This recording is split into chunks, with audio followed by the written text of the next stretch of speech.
The sea is breathing tonight. You can hear it from where you stand.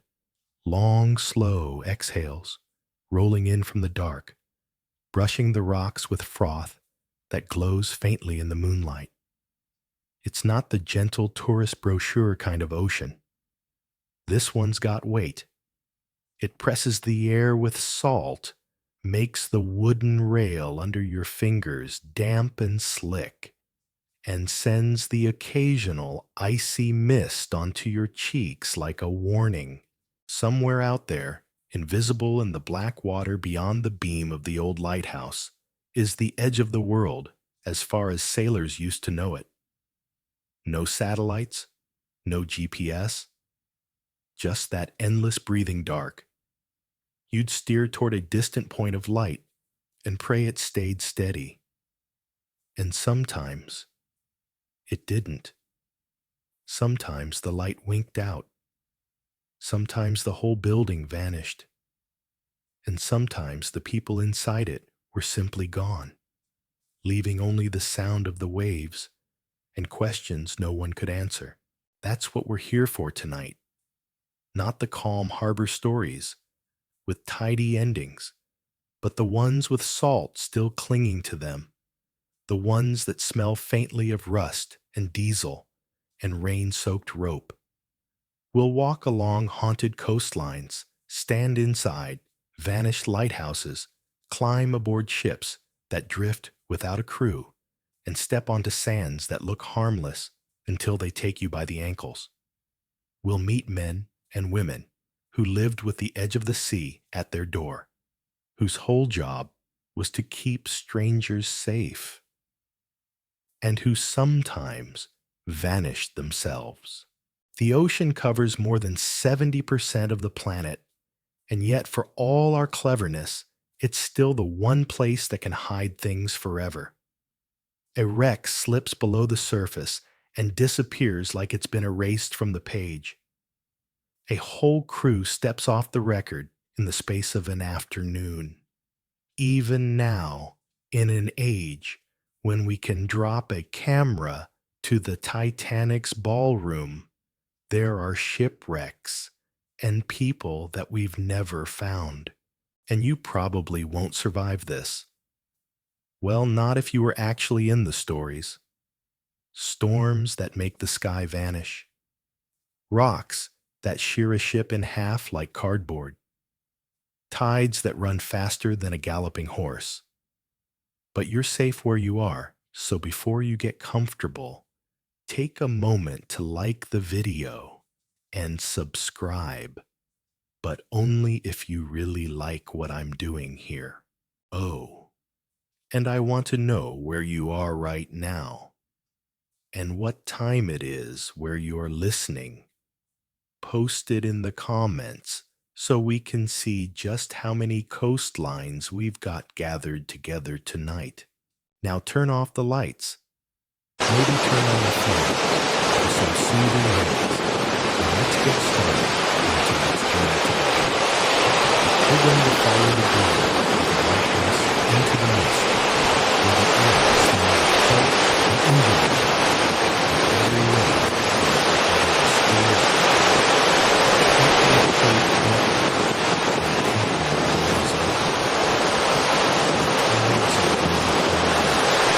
You shuffle forward along the slippery deck, the timbers groaning beneath your boots with each swell. It's the year 1696, and the English Channel isn't so much a stretch of water as it is a gauntlet. Sailors tell you about the Edystone rocks in the same way you might warn a friend about an alley you just don't walk down after dark. Out there, 13 miles southwest of Plymouth, a cluster of jagged teeth lies in wait beneath the tide. They're patient, and they're good at what they do, splitting hulls, scattering cargo, and swallowing whole crews without leaving so much as a plank to float home. The man who has brought you here is not a captain, nor a shipwright, nor even a naval officer. He's a London merchant named Henry Winstanley, a man who made his fortune selling curiosities. Imagine a blend of inventor-showman and the neighbor who always has a new project in the garage. His home in Essex, nicknamed the House of Wonders, is filled with elaborate gadgets, mechanical jokes, and ornate displays that impressed visitors and slightly unnerved them too. But Winstanley is here now, for a personal reason. Two of his own ships have already been claimed by the Eddystone Rocks. Most merchants would file insurance claims, curse their luck, and move on. Winstanley, he decides he's going to build a lighthouse on the rocks themselves. The same rocks that vanish completely at high tide and spend the rest of the day being battered by some of the most savage water in Britain. To engineers and mariners of the time, it sounds like suggesting you might build a cottage in the middle of a railway crossing. Impossible is the polite term. Lunacy is the one they use over pints in Plymouth taverns. But Winstanley has two things on his side: an engineer's understanding of materials and forces, and an unshakable belief that a human mind can outwit the sea. That second one is the more dangerous. Work begins in the summer of 1696. Your first day on site, the rocks aren't even visible yet. They're still under a heaving blanket of seawater. You wait in the boat with the other men, watching the white plumes of spray leap into the air as if the ocean itself is trying to fend you off. Finally, as the tide drains away, the black seaweed slick shapes appear. You have maybe 4-5 hours before the water comes back.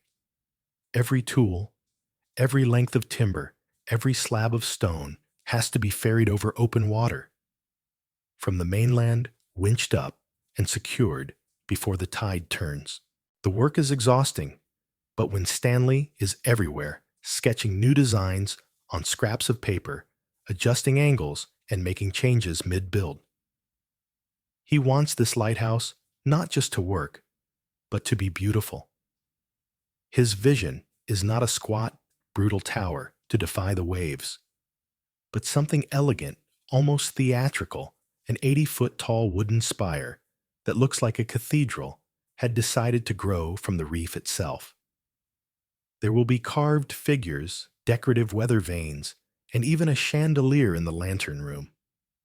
You suspect that if he could find a way to install velvet curtains without them rotting, he would. Halfway through the first season of construction, a new kind of trouble arrives, not from the sea, but from the horizon. A French privateer swoops in during one of the Anglo-French wars, seizing Winstanley and some of his crew. You'd think that would be the end of it. But in a twist that feels like a scene from a historical novel, King Louis XIV himself orders Winstanley's release after hearing he's building a lighthouse.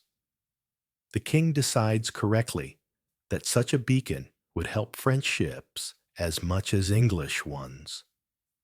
War or no war, the logic of the sea sometimes wins over politics. By November 14th, 1698, the light is ready. That night the lamp is kindled for the first time, throwing its glow across the water where countless ships have come to grief. For 5 years it works. Mariners steer by it, shipping losses drop, and Winstanley can point to his improbable creation as proof that vision can beat raw nature. But vision has a way of tempting fate. Winstanley is not content to leave his work alone. He returns often to add reinforcements, make alterations, tweak the design. He's so confident in its strength that he's quoted as saying he would like to be inside during the greatest storm that ever blew. On the morning of November 26, 1703, the sky begins to change in a way only seasoned sailors truly dread. The barometer plunges. The wind doesn't just blow, it screams, grabbing at anything that dares to stand upright. This is the Great Storm of 1703, the most violent weather event in Britain's recorded history. It will destroy thousands of homes, sink hundreds of ships, and kill an estimated 8,000 people. Out at Edystone, the waves don't just wash over the rock, they rise higher than the lantern room. The wind drives spray with the force of gravel scouring wood and flesh alike. In Plymouth, watchers can just make out the shape of the tower through the squalls, until they can't. By dawn, there is nothing left. No tower, no wreckage, no Winstanley, no keepers. The sea has erased them so completely, it's as if the lighthouse never existed. For a moment you imagine that last night, inside the roar of the wind in the timbers, the glass rattling in its frame, the chandelier swinging wildly. Did Winstanley cling to his creation with pride even as it failed? Or for the first time, did he wish he'd been wrong about what was possible? We'll never know. All that remains is the lesson the sea has been teaching for millennia. It does not care about beauty, and it does not negotiate. Still, this won't be the last attempt. Too many ships sail this way. Too many lives depend on a light in this dangerous stretch of water. But for now, the rocks are bare again, their jagged backs slick with rain, waiting for the next human, bold enough or foolish enough to try. The Edystone rocks sit quiet again, as if nothing has happened. But in the harbors, along the English coast, the absence of that light feels like a missing heartbeat. Captains plan their voyages with more caution. Merchants whisper about the wrecks they fear will come before anyone dares to rebuild. Still, mariners are nothing if not pragmatic. They know the channel won't stop eating ships just because the last man who tried to tame it was swept away. By 1706, a new figure steps into the story, John Rudyard, a silk merchant from Ludgate Hill in London. He's not an engineer by trade, nor a famous architect. He's a practical businessman who understands two things very well. Ships need guidance, and a simpler design might just outlast the sea's temper. Where Henry Winstanley's plan had been to challenge the ocean with artistry, Rudyard's idea is to give it nothing much to fight against. You meet him in the yard, where his crews are shaping the timbers. There's no cathedral spire this time, no chandelier. Instead, he's building a tower, shaped like an inverted ship's hull, tapered curved, with every line designed to shrug off the wind and waves. From a distance, it will look plain, even a little dull, compared to its predecessor. But Rudyard isn't after beauty. He's after survival. When the first workboats approach the Edystone rocks, you can almost feel the collective muscle memory of the men on board. They've heard the stories, maybe even knew someone who vanished with Winstanley's lighthouse. The sea is calm today, but everyone knows it can turn with little warning. Landing on the rocks still means timing the tide perfectly, hauling heavy beams over wet stone, and working fast before the water swallows the reef again. As the first courses of the new tower rise, the logic of the design becomes clear. The planks overlap like a fish's scales meant to shed water rather than fight it. The structure is lighter than Winstanley's, but far more aerodynamic. It doesn't give the wind much to grab, and the curves help divert the force of breaking waves instead of letting them slam flat against the walls. Rudyard's crew works methodically without Winstanley's habit of changing details mid-build. Every joint is sealed tight, every fastener checked twice. It's not glamorous work, but it is steady, and that steadiness will be its strength. By 1708, the new lighthouse is ready. When the lantern is lit, the light spreads out over the black water and the jagged rocks below, and for the first time in years, ships pass this dangerous point with a little more confidence. It isn't long before Rudyard's plain wooden tower earns a quiet respect. It weathers storms that would have tested a less forgiving design. It doesn't lose its top to high winds. And unlike its ornate predecessor, it simply keeps working year after year. The keepers who tend it live a life of deep isolation.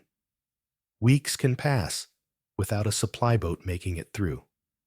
When the weather is foul, the men are alone with the oil lamps, the sound of waves thundering against the base, and the constant tremor of the sea beneath their feet. On calm days, they clean the lens-scrape barnacles from the lower timbers and watch gulls wheel endlessly above the surf. On bad days, the whole structure sways the lantern glass fogs over, and the only thing to do is keep the flame alive until daylight. 47 years pass like this. Rudyard's design survives not because it can't be broken, but because it bends to the will of the elements without giving in.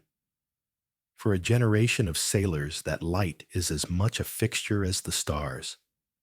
But the sea is not the culprit. When the end comes, it's fire. December 2nd, 1755 begins like any other winter day on the reef. The keeper, Henry Hall, is a man of remarkable endurance, 94 years old, and still tending the light. He moves through his morning routine with practiced ease, checking the lamp's oil supply and trimming the wick. But oil lamps, especially those burning whale oil, always carry a risk. Sometime during his duties, sparks leap from the burning light into the wooden structure above, finding the timbers dry enough to catch. Fire in a wooden lighthouse is a different kind of terror than storm or wave. It starts above your head, moving faster than you can fight it. Hall tries anyway, hauling buckets of water up the spiral stairs. As the flames climb, the lead sheets from the roof begin to melt. One piece dripping molten and bright as the sun falls directly into Hall's mouth as he looks upward. He spits it out in agony, but it is already burned deep. The blaze consumes the tower in hours. Ships passing in daylight see smoke spiraling into the cold air and know instantly what it means. There's no real way to stop it. By the time help arrives, the upper half of the lighthouse is gone, and the rest is beyond saving. The stone base stands charred and blackened, but the tower is finished. Hall is taken ashore and survives for several days, long enough to tell doctors about the molten lead. They note his case as one of the first recorded instances of heavy metal poisoning, but their treatments can't undo the damage. He dies from the combined effects of burns and poisoning, closing the chapter on the lighthouse he kept for so many years. Rudyard's structure had endured nearly 5 decades of storms, but fire proved a faster, surer destroyer than the sea. Still, the lesson is different this time. Winstanley's tower fell because it fought nature head-on and lost. Rudyard's fell because the danger came from within a hazard baked into the very technology of the time. The reef is bare again, but mariners are no more willing to accept that than they were after the first destruction. As you stand on the rocks, in the days after the fire, the smell of charred wood still hangs in the air. Waves slap against the stone base, and bits of burned timber wash back and forth in the shallows. Out on the horizon, sails pass, carefully steering wide of the danger they can no longer see at night. Somewhere in a London office, plans are already being drawn for another tower, one that might take lessons from both Winstanley and Rudyard. It will be made not of timber, but of stone cut, and fitted so precisely that the sea will only make it stronger. The Edystone rocks have claimed 2 lighthouses now, but they haven't claimed the idea of the light itself. That, it seems, is harder to drown. Section 4. The air smells of wet granite and salt again, but this time the worksite feels different. There's no scent of fresh timber, no sound of saws. In 1756, the men who step ashore on the Edystone rocks carry chisels, hammers, and blocks of pale Portland stone. Their new leader is a man named John Smeaton, a mathematical instrument maker, not a lighthouse builder by trade, and yet destined to become the first to call himself a civil engineer. Smeaton has studied the 2 previous lighthouses the way a surgeon studies a difficult patient. Winstanley's tower was too ornate, too top-heavy, a proud challenge to the waves that only made them hit harder. Rudyard's was sturdy and flexible, but fatally flammable. The new design, he decides, won't try to avoid the sea's power, it will channel it. He looks to nature for inspiration, settling on the shape of an oak tree, a broad base for strength, tapering toward the top for less wind resistance. Instead of building on top of the rock like a guest, he will anchor the structure into it as though it has grown there. That means dovetailing the foundation stones into the living granite, locking each one into the next, until the whole tower acts as a single unit. From the very start, the work is an exercise in patience and precision. The stone must be quarried, cut, and shaped on shore before it ever sees the reef. Each block is labeled, numbered, and matched to its place in the tower like a giant 3-dimensional jigsaw puzzle. There's no room for improvisation here. If one stone is wrong, it can throw off an entire course. You join the crew on a summer morning as the tide begins to drop. Smeaton is already out on the rock in his sea boots, measuring the fit of the foundation cuts. The air is sharp with spray, the rock slick underfoot, and all around you the Atlantic rolls and sighs like it's pretending to be calm for just long enough.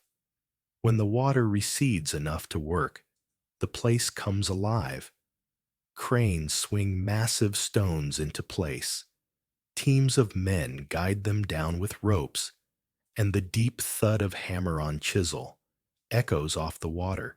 Unlike Winstanley's frantic decorative touches, or Rudyard's plain pragmatism, Smeaton's tower grows in deliberate, almost ceremonial layers. Each stone is fitted so precisely that you can't slide a knife blade into the seam. The lime mortar he uses is a special hydraulic mix, something that will actually set underwater, a rare and valuable property in the 18th century. The weather still dictates the schedule. Some weak storms keep the men ashore for days on end, watching from Plymouth as the waves hurl themselves over the bare foundations. When they return, they find seaweed wrapped around scaffolding ropes stiff with salt and tools where the ocean left them. But the stones stay put, locked together, like puzzle pieces too stubborn to be moved. By October of 1759, the tower is nearly complete. Its graceful curve rises 59 feet above the rock, its lantern room ready to send a beam farther and brighter than anything that came before. Smeaton has designed every part to work with the sea, not against it. Waves that would have battered a flat wall now slide up the curve and break harmlessly in plumes of spray. The stones, pressed together by the water's own force, grow tighter with each storm. The keepers who take up residence that winter find themselves in a place unlike any home they've ever known. The tower's rooms are small, circular, and functional, with walls of solid stone and narrow windows that look out on nothing but water and sky. Supplies must be hoisted up from boats in calm weather. In storms, the men might not see another human being for weeks. But the tower holds steady. For 120 years, Smeaton's Lighthouse becomes the very definition of reliability. It sees the end of the age of sail, the rise of steamships, and the constant churn of war and peace along the busy channel. Its beam guides warships returning from the Napoleonic Wars, merchant convoys laden with colonial goods, and fishing boats making their way home in the dark. Mariners speak of it with a kind of fondness, as though it were an old friend who never fails to wave them in. It weathers storms that strip the paint from ships, gales that toss barrels onto the decks of passing steamers, even lightning strikes that leave scorch marks in the lantern room. The worst damage it ever suffers is to its foundations, not because of any flaw in the tower itself, but because the sea, endlessly patient, has begun to erode the very rock it stands on. By the 1870s, engineers notice hairline cracks spreading through the bedrock beneath Smeaton's masterpiece. The tower is as sound as the day it was built, but it's starting to sink slowly, almost imperceptibly, into a future where one great storm might wrench it loose entirely. The question becomes unavoidable. Try to patch the problem or start over. It's a difficult decision. Smeaton's Tower is more than a building. It's a symbol of British ingenuity, a kind of national landmark at sea. But in the end, safety wins out. The old lighthouse will be dismantled, stone by stone, and rebuilt on shore at Plymouth Hoe, where it will stand as Smeaton's Tower, a monument to the engineer who gave it shape. You can almost imagine the dismantling crews working with the same care they once used to build it, lowering each stone into waiting boats and ferrying them to land. It's not a destruction, it's a preservation. The sea gets back its bare rock, but the memory of Smeaton's defiance remains intact, ready to be admired without risk of drowning. Out on the reef, plans are already underway for a new tower, one that will borrow from Smeaton's principles, but push them even further with the technology of the late 19th century. It will be taller brighter, and anchored into a different part of the reef. But it will also mark the beginning of the end for the men who live here. In another century, the Edystone Light will be automated, its keepers sent ashore for good. For now, though, the stone curve of Smeaton's tower still catches the first light of morning. The gulls wheel overhead, the surf booms against the base, and the glass of the lantern glints briefly in the sun. It's hard to believe that a building can outlast the man who built it by more than a century. But in this case, the truth stands solid, locked together, unshaken, and waiting for the next ship to pass. Ye word count, 1, 020. I am waiting for continue. The year is 1877, and the Edystone rocks look almost calm in the autumn light, but that's the trick of distance. Even today you can hear the waves boom against them like distant artillery. Out there, in the middle of the froth, a new shape is rising, James Douglas's lighthouse. It's the fourth one to stand here in less than 2 centuries. But if he has anything to say about it, it'll be the last. Douglas is not coming in blind. He's studied Winstanley's Folly and Rudyard's Fire, and he knows Smeaton's genius down to the last dovetail joint. In fact, he admires Smeaton so much that he plans to keep the new tower's design true to the old, but with a few modern improvements. And unlike his predecessors, he's not gambling the whole project on the same patch of rock. The new site, just a little farther along the reef, offers a more stable footing.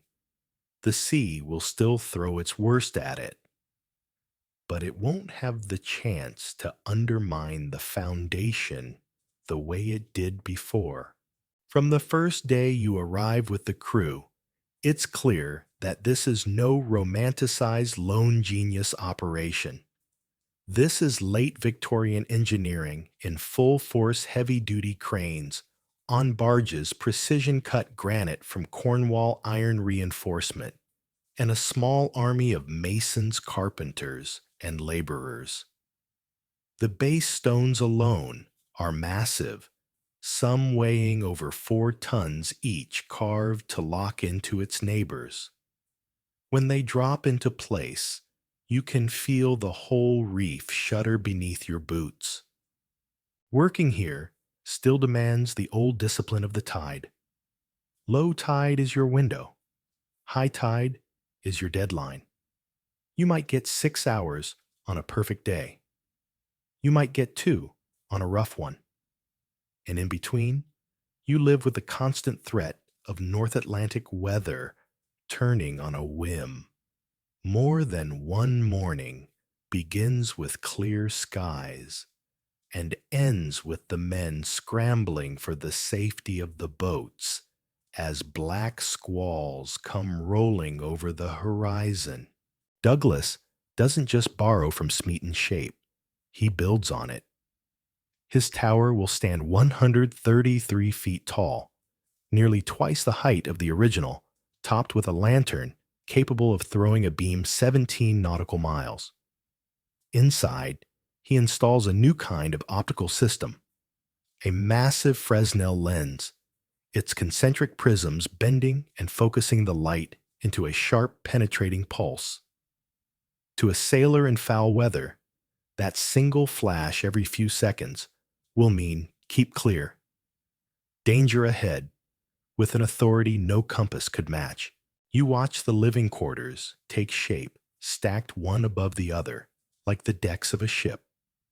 There's a galley with a coal stove, a storeroom for provisions, a watch room, and above it all, the lantern gallery. The walls are thicker at the base, over 6 feet of granite, and taper as they rise. But even at the top, They're thick enough to make you feel as though you're inside a fortress. For the keepers who will live here, the changes are profound. Smeaton's lighthouse was a marvel, but it was cramped and Spartan. Douglas outfits his with more space, better bunks, even telegraph communications to the mainland. They'll still be isolated for weeks in winter, cut off by gales and heavy seas. But they'll have a stronger link to the world they left ashore. The first lighting comes in May 1882. Onshore in Plymouth, people gather along the Hoe to watch the new beam sweep out across the channel bright and steady. Out at sea, captains make note of the improved range and the clarity of the light. The Edystone rocks are still dangerous, but now the warning reaches farther and cuts sharper through fog and rain. And yet the work here is still human work. In winter, storms send spray higher than the lantern room. Ice coats the iron railings. The building trembles under the hammer of the sea, though never enough to make anyone think it will fall. The keepers keep watch in shifts, tending the lamp, cleaning the glass, logging every change in the weather. It's easy to imagine those long, dark nights. You're up in the lantern gallery, the glass fogged on the windward side, the brass fittings gleaming in the lamplight. The lens rotates slowly on its bed of mercury, clicking softly as it turns. Below the sea is just a black nothing, the sound of it lost in the steady heartbeat of the mechanism. Every so often, a ship's mast lights will wink past the edge of your vision, and you'll know the beam has done its job again. For a century, Douglas's tower will stand without serious challenge. But in the late 20th century, a quiet revolution begins in lighthouses around the world. Automation arrives, not all at once, but steadily. Electric lamps replace oil burners. Timers and sensors replace human watchkeepers. By 1982, the Edystone Light joins the list of stations no longer manned. The last crew gathers their personal gear, takes one final look around the granite rooms that have been home for years, and boards the boat back to Plymouth. There's a bittersweetness in that moment. For almost 300 years, men have kept watch here, generation after generation, enduring storms, loneliness, and the constant presence of danger. Now the light will burn, without them tended by remote monitors and powered by solar panels. The rocks will still be lit, but the human voices that once echoed up the spiral stairs will be gone. Onshore tourists can still visit Smeaton's Tower, reassembled brick by brick on Plymouth Hoe. They can climb the spiral stairs, look out over the harbor, and imagine what it must have been like to stand out on the reef in the teeth of a winter gale. And if they look far enough, they can see Douglas's lighthouse still standing on its rock, the beam still flashing across the water, steadfast, silent, and now alone. From Winstanley's doomed artistry, to Rudyard's quiet resilience, to Smeaton's engineering masterpiece, and finally Douglas's refined sentinel, the Edystone has told the story of human persistence in the face of an unchanging hazard. The sea doesn't tire, but neither, it seems, do the people determined to light a way through it. The Edystone story fades behind you like a receding beam in the night, but the sea doesn't leave you in peace for long. We're heading north now, north and west, up the ragged coastline of England, until the cliffs begin to soften into broad, flat stretches of sand. On a clear day, Morecambe Bay looks like a postcard gulls circling lazily overhead, families building castles in the warm shallows, the horizon melting into a pale blue haze. It is without exaggeration one of the deadliest places in Britain. From the promenade, the bay feels benign. You might see people wading out with their dogs, the water no higher than their knees, or a runner making long strides over rippled sand that stretches so far it looks like you could walk to Ireland. But that's the trap. The sea here isn't a steady thing. It's a predator that hides in plain sight. Twice a day, the tide retreats so far, it exposes more than 120 square miles of sand mudflats and tidal channels. It's an enormous playground until the water turns and comes racing back faster than a galloping horse. Locals will tell you it's not just the speed of the tide that kills. It's the way the landscape shifts under your feet. The channels twist and change overnight. The place you crossed safely yesterday might be a death trap today. Some patches look like solid damp sand until you step on them. Then you're in quicksand, up to your knees, the wet grains tightening around you like a fist. Panic only makes it worse. Pull hard enough and you'll lose a boot. Keep struggling and you'll lose more than that. The people who know these sands best have been guiding others across them for centuries. Since 1548, the Crown has officially appointed a Queen's or King's Guide to the sands. It's a job that demands both intimate knowledge of the bay's moods and the ability to read subtle signs in the water sky and seabed. In the old days, the guide's work was a lifeline before the railway crossing the bay could cut 20 miles off the journey between Lancaster and the Furness Peninsula. Monks, merchants, soldiers, and whole coachloads of passengers would make the trip under the guide's watchful eye, timing their steps to the invisible clock of the tide. The guides have always known there's no room for bravado here. Stories of drownings are woven into the history of every village along the shore. Old parish records are littered with entries like drowned, crossing the sands, or lost to the tide. Some are small tragedies, a fisherman overtaken while checking his nets, a pair of sweethearts trying to take a shortcut home. Others are disasters on a larger scale, stagecoaches bogged down, while the water surges and whole groups swallowed before they can make the far shore. The quicksand is a quieter killer. It doesn't behave like the movie version, where someone sinks out of sight in seconds. Here it's more insidious. One moment, you're fine, the next, your feet won't come free, and the tide is coming. Rescues require patience and teamwork, ropes looped under the arms, others digging around your legs to break the suction. But if the water is already hurrying, impatience is a luxury you can't afford. Some guides have died in the attempt. The winter of 1857, for instance, brought one of the most infamous tragedies. A group tried to cross to Ulverston and became trapped in a mixture of quicksand and incoming tide.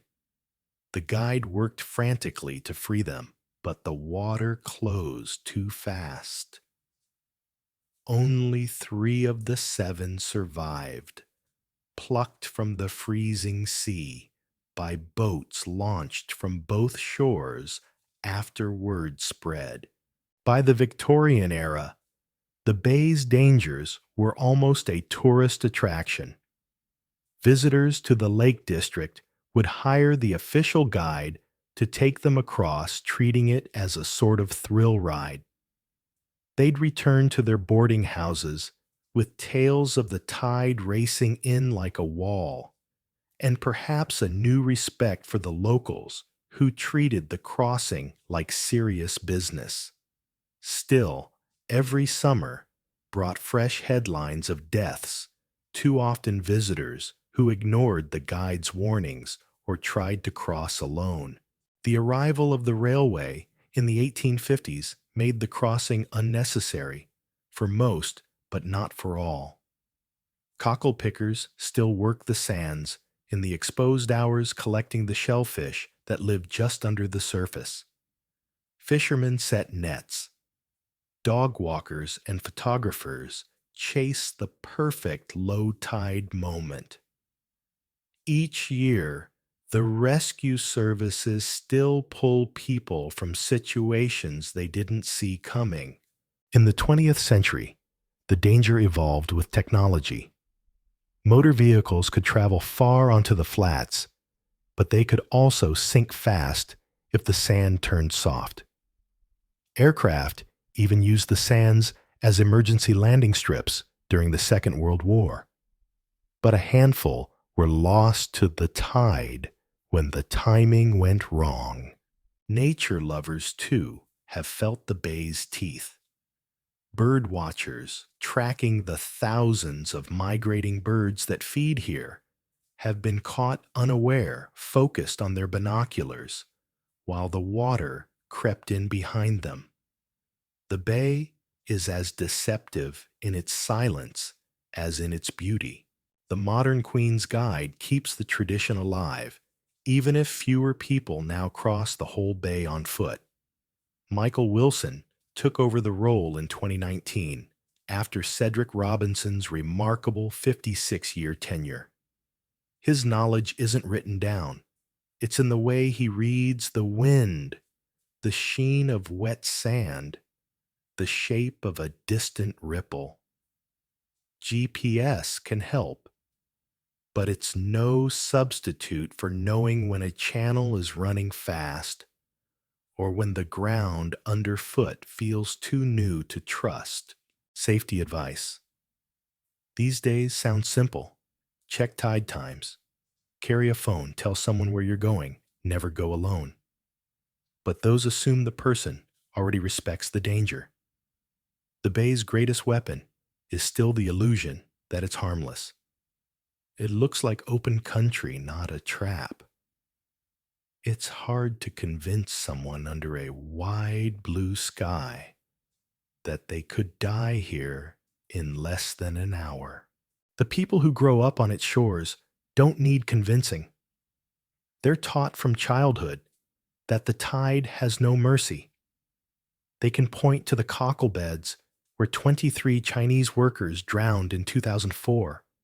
A tragedy will come too soon and tell you exactly how fast the water moved that night. They can name the dogs lost when their owners chased them too far out. They remember the tourists who waved cheerfully from a sandbank, thinking the water could never close the gap in time. From the promenade in Morecambe or the beach at Arnside, you can watch the bore, the first surge of the returning tide curling across the flats. It's beautiful in a way that makes your hair stand up. In minutes, the dry sand becomes a glittering sheet of moving water, and whatever was out there is gone. The bay reclaims itself completely, and the smooth expanse hides any trace of what might have happened. That's the truth of Morecambe Bay. It doesn't roar like a storm or smash like a wave. It waits flat and quiet, and then it moves. And when it does, you'd better be ahead of it, or you won't be coming back. If you've never stood on a tidal flat with the water racing back in, it's hard to picture just how fast it can happen. Out here in Morecambe Bay, there's a moment, just one, when the sand is damp under your boots, the air is still, and the tide hasn't quite turned. Then something shifts. It might be a line of ripples way out toward the horizon, or the faintest change in sound, a new hiss layered under the wind. That's when the locals start moving. The Queen's Guide to the Sands has always been the one who knows when that moment is coming. It's a position, older than some countries, passed through an unbroken line since the reign of Edward VI. The first official record dates back to 1548, when the Crown appointed Thomas Hoggeson as the man responsible for getting travelers across safely. In those days, the bay was part of the main road network, an unavoidable leg of the journey. If you were heading between Lancaster and the Furness Peninsula, imagine it then. No railway hugging the shore, no reliable bridges, no safe detour. The quickest way was straight across in the company of a man who could read the sands like a book. Hoggeson and those who followed him became part guide, part scout, and part weatherman. They rode ahead on horseback, probing the ground with poles to find the firmest path, then signaled the caravan, sometimes dozens of people, horses and carts, to follow in single file. Timing was everything. The guide had to set out after the tide fell far enough to reveal the way, but early enough to cross before the next tide returned. That meant knowing the moon's pull, the wind's influence, and the way heavy rains upriver could swell the channels without warning. A wrong call could mean being caught halfway trapped between incoming water and quicksand. Even with an expert, the crossings weren't without risk. Parish burial records from the 17th and 18th centuries are full of entries reading drowned on the sands. Some are individuals, messengers on urgent business fishermen, with loads of catch children who strayed too far after birds' eggs.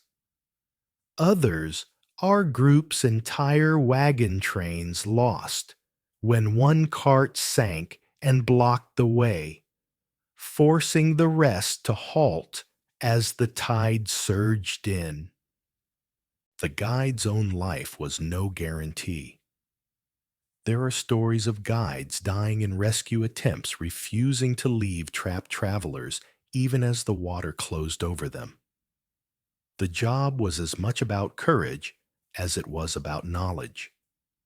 One story often told in the local pubs is about a guide named John Carter in the early 1800s who carried a child on his shoulders to safety while his horse floundered in the sucking mud. He made it to the shore just ahead of the tide, collapsing with exhaustion, the child still clinging to him. By the Victorian era, crossing the sands under a guide's supervision became something of an event. Tourists arriving in the Lake District would make a day of it, hiring the guide to lead them across as a kind of thrill ride. They'd wear their best walking clothes, pose for sketches mid-bay, and return to their lodgings with stories of how the sea chased us and how the sand tried to pull us under. The guide, meanwhile, kept his eyes on the channels, and the clouds less interested in drama than in keeping everyone alive. The most famous Queen's Guide in living memory was Cedric Robinson, who held the position from 1963 until his retirement in 2019. Robinson was a fisherman by trade and a showman by instinct.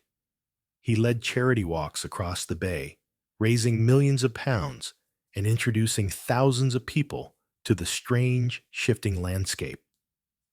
But for all the smiles and fundraising, he never downplayed the danger.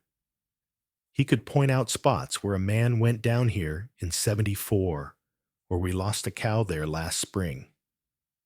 He knew the bay's history like a family album, every tragedy another page. Guides like Robinson and his successor, Michael Wilson, still use the traditional tools, long poles, to test the ground eyes to read the water's texture. But now, they also consult tide tables, GPS charts, and weather radar. Even so, the essentials haven't changed. The bay is still a living thing shifting under every moon, and only those who've walked it for years can really tell you what it's thinking. The channels are the trickiest part. They're like rivers running through the sand, their courses changing overnight. Some are shallow enough to wade across, others are deep and fast enough to sweep you off your feet. A safe crossing in the morning might be impassable by afternoon. The guide's skill lies in weaving between them, sometimes doubling back to find a narrower point, sometimes urging the group to move faster when the water's voice grows louder behind them. The quicksand patches are another hidden hazard. They form when fine waterlogged sand loses its structure, becoming a fluid trap. Step into one, and you might feel your foot sink slightly, then a little more, until the wet sand is hugging your calf. Panic makes it worse. The more you struggle, the tighter it grips. The guide's advice is always the same. Stay calm, spread your weight, and call for help. A rope or a helping hand can usually get you free, but only if the tide isn't already at your back. Even with all the risks, people still cross for work, for charity events, or simply for the experience. And every crossing carries with it the weight of centuries of stories, some ending in safe arrivals, others in tragedy. The guide walks at the front, his pole probing the way, the group strung out behind him, across the vast gleaming expanse. Somewhere in the distance, the bore line of the returning tide begins to form a thin white curve that will soon sweep across the entire bay. From shore, it looks like a peaceful scene. Out here, you know better. Every step is measured, every glance at the sky calculated, every sound from the horizon noted. The bay is quiet now, but the guide knows it's only resting.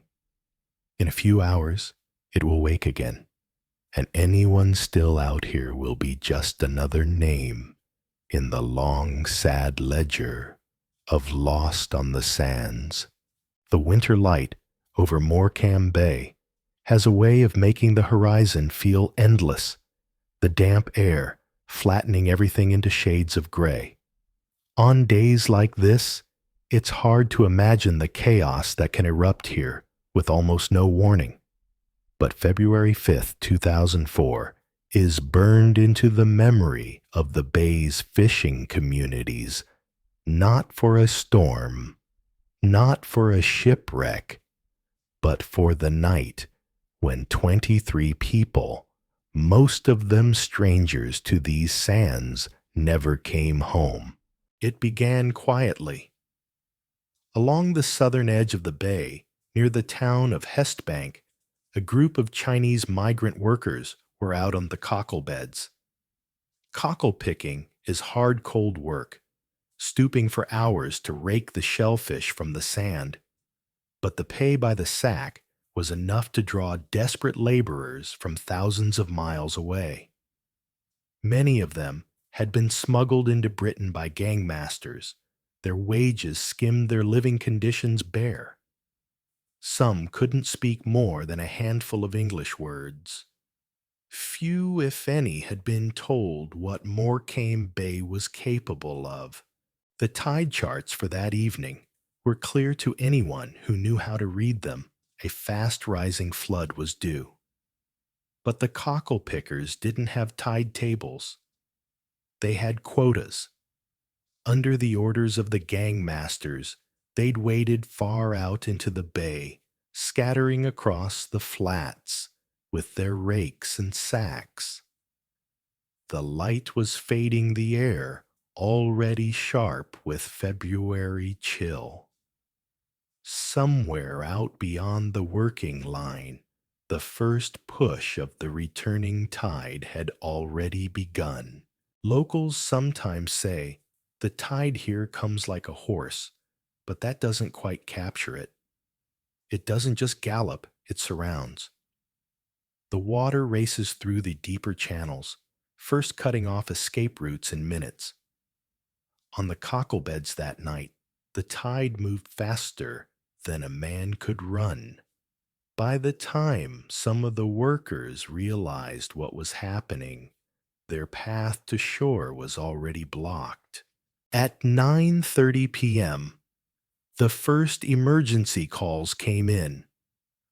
Operators heard shouting wind and then voices in Mandarin they couldn't understand.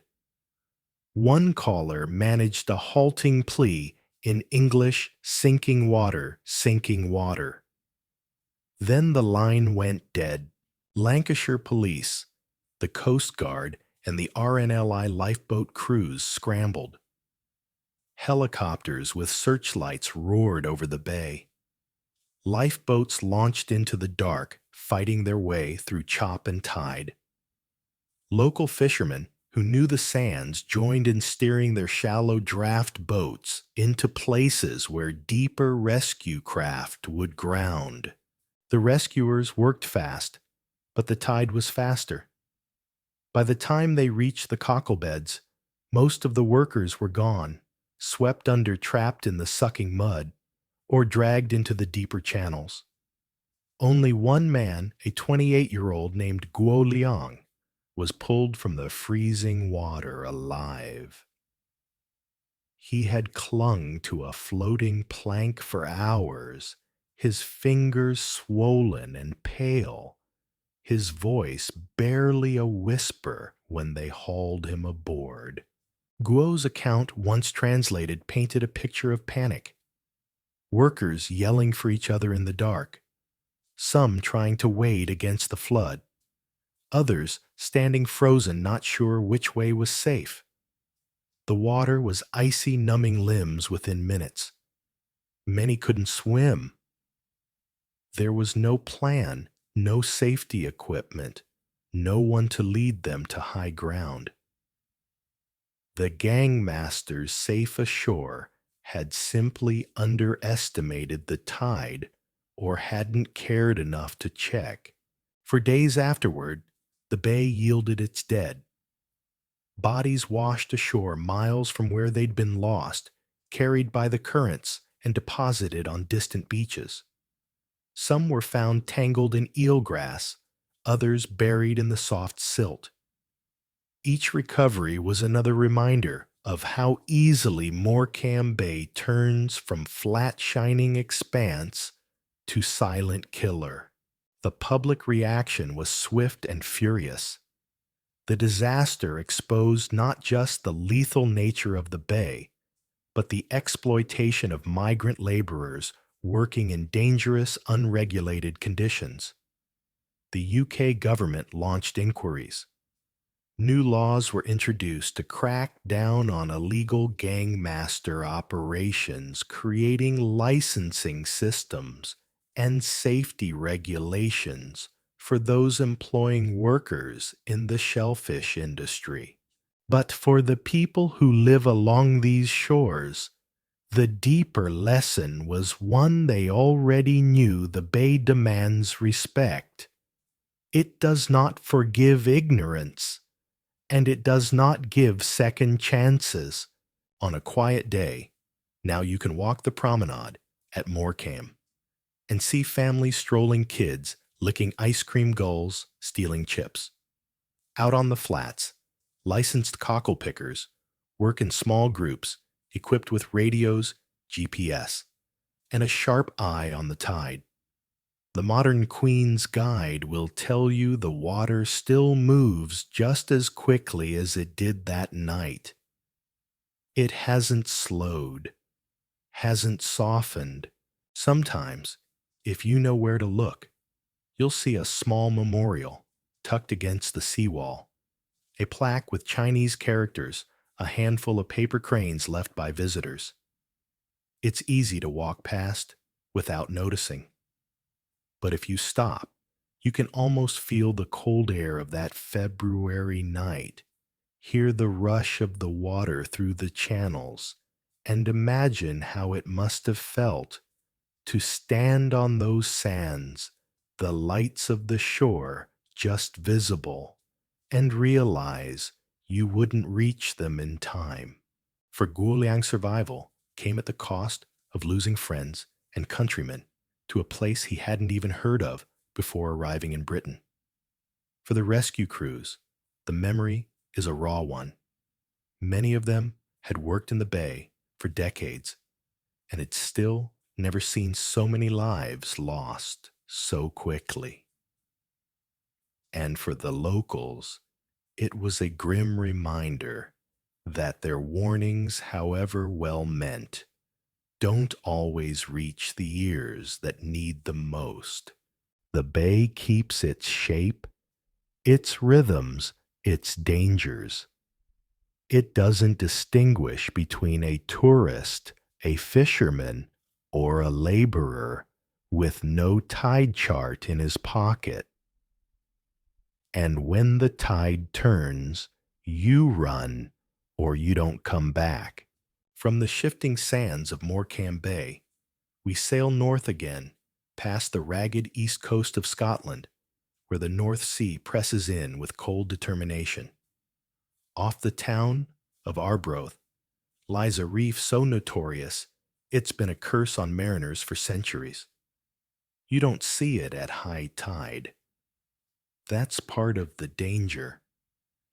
The Bell Rock hides completely beneath the surface, except for the briefest windows when the water drains away, just enough to reveal its jagged back. Sailors used to tell a story about a bell, a real one fastened to the rock by an abbot in the 14th century to warn ships in rough weather. The legend says a pirate named Ralph the Rover cut it loose out of spite, only to wreck his own ship on the same reef later. Whether the tale is truth or just sailors' superstition, the fact remained by the dawn of the 19th century, Bell Rock had claimed ship after ship. Between 1794 and 1800 alone, more than 70 vessels were wrecked here, with hundreds of lives lost. The reef sits 11 miles offshore, right where the Firth of Forth meets the open sea. That means no shelter, no margin for error. The rock is 400 yards long, its highest point rising just 4 feet above low water. At high tide, the sea swallows it entirely, hiding it beneath waves that can lift and drop a ship like a child's toy. Navigating these waters meant either giving the rock a wide berth, costing valuable time, or trusting to luck. Enter Robert Stevenson.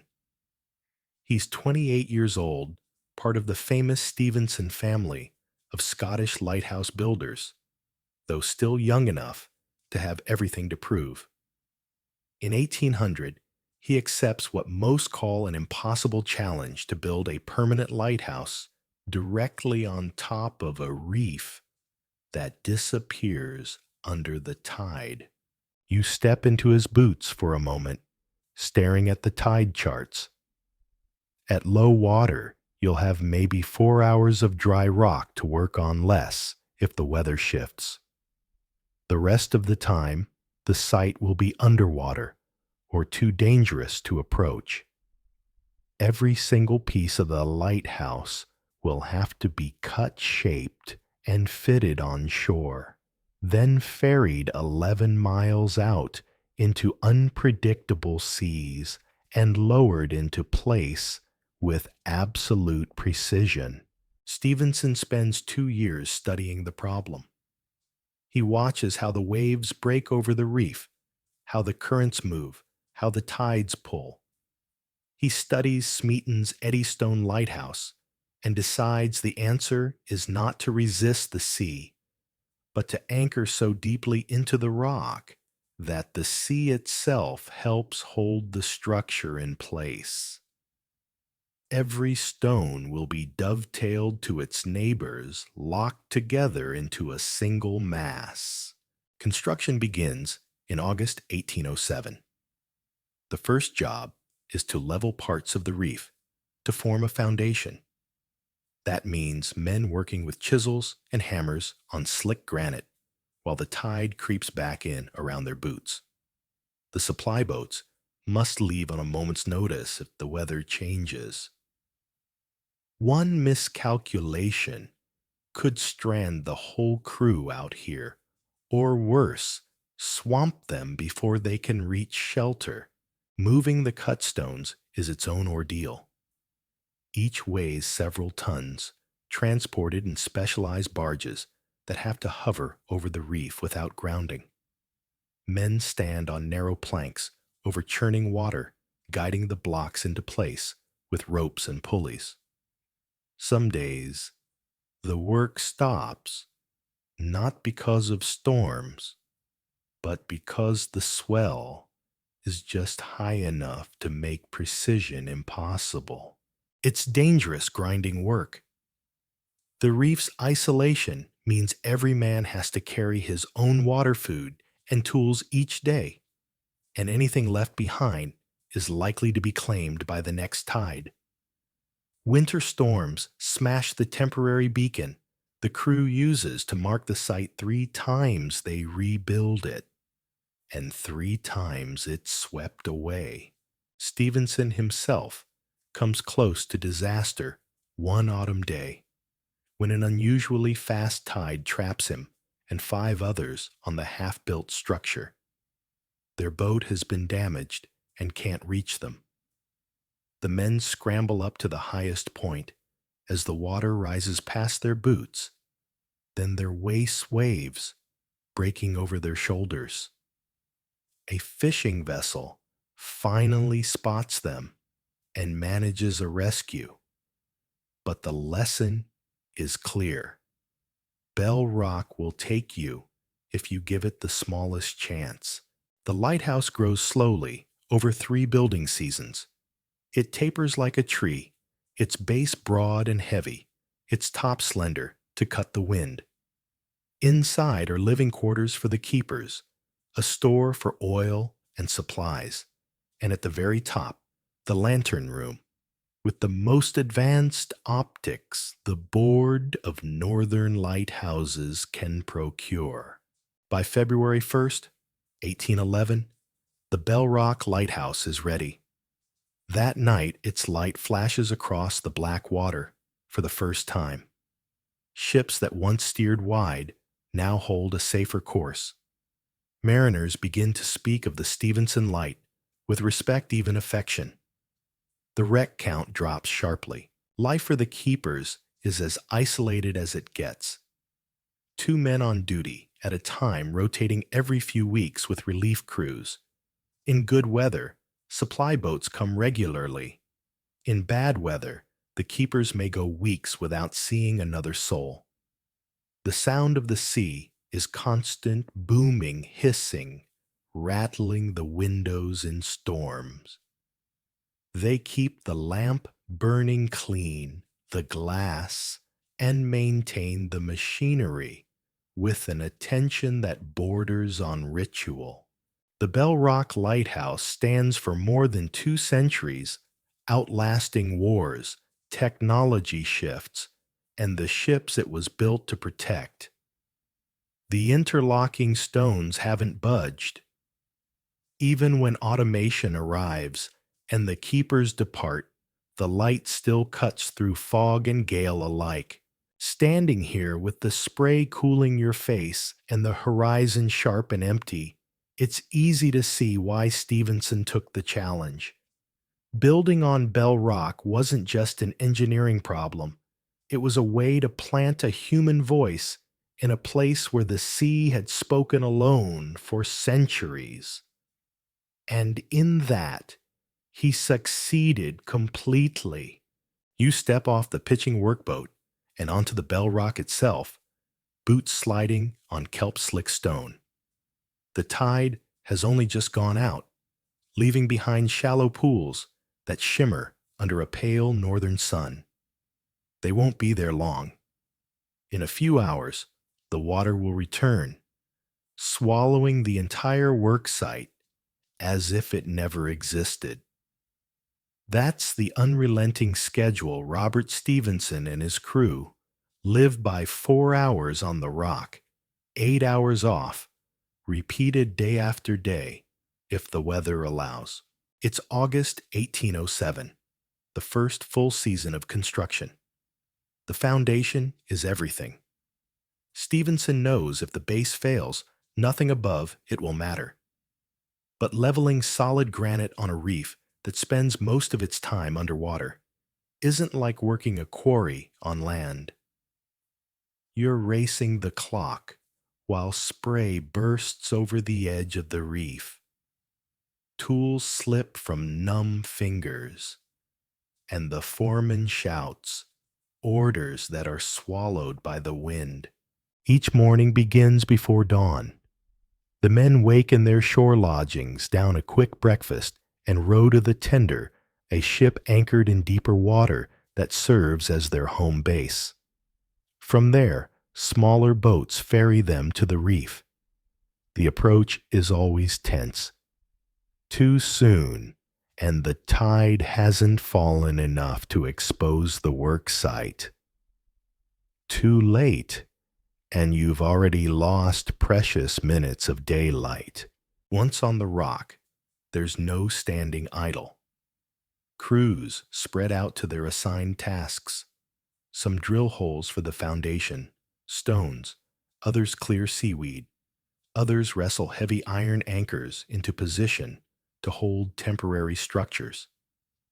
Everyone keeps an eye on the edge of the reef, where the water line marks the hours slipping away. The first season is all about preparation, fixing the position of the lighthouse, laying out the base, and constructing a temporary beacon so supply boats can find the spot in fog or darkness. It's grueling work. Tools left overnight are often gone in the morning, swept away by the tide.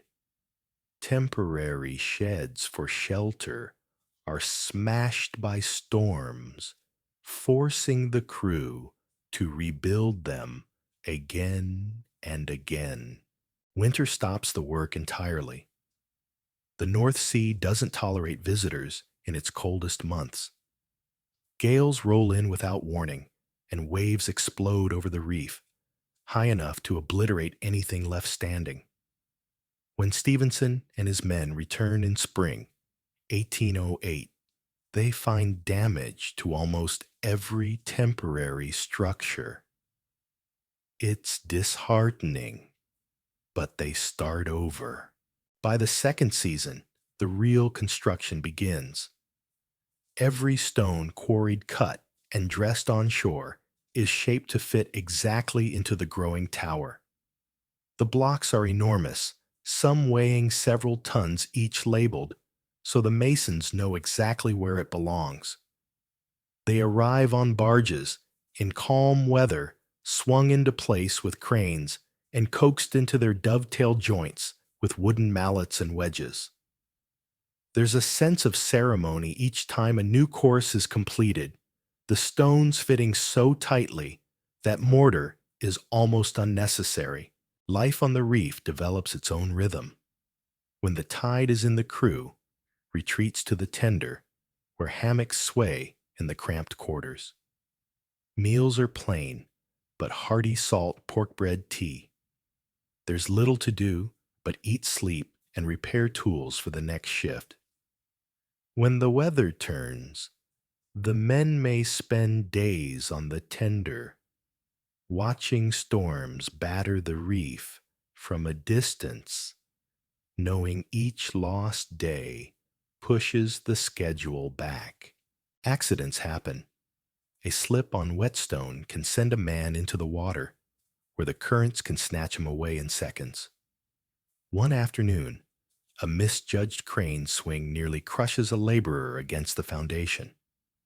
Miraculously, he walks away with bruises, but the incident lingers in everyone's mind. The margin for error here is razor thin. The third and final season, 1810, is the most satisfying.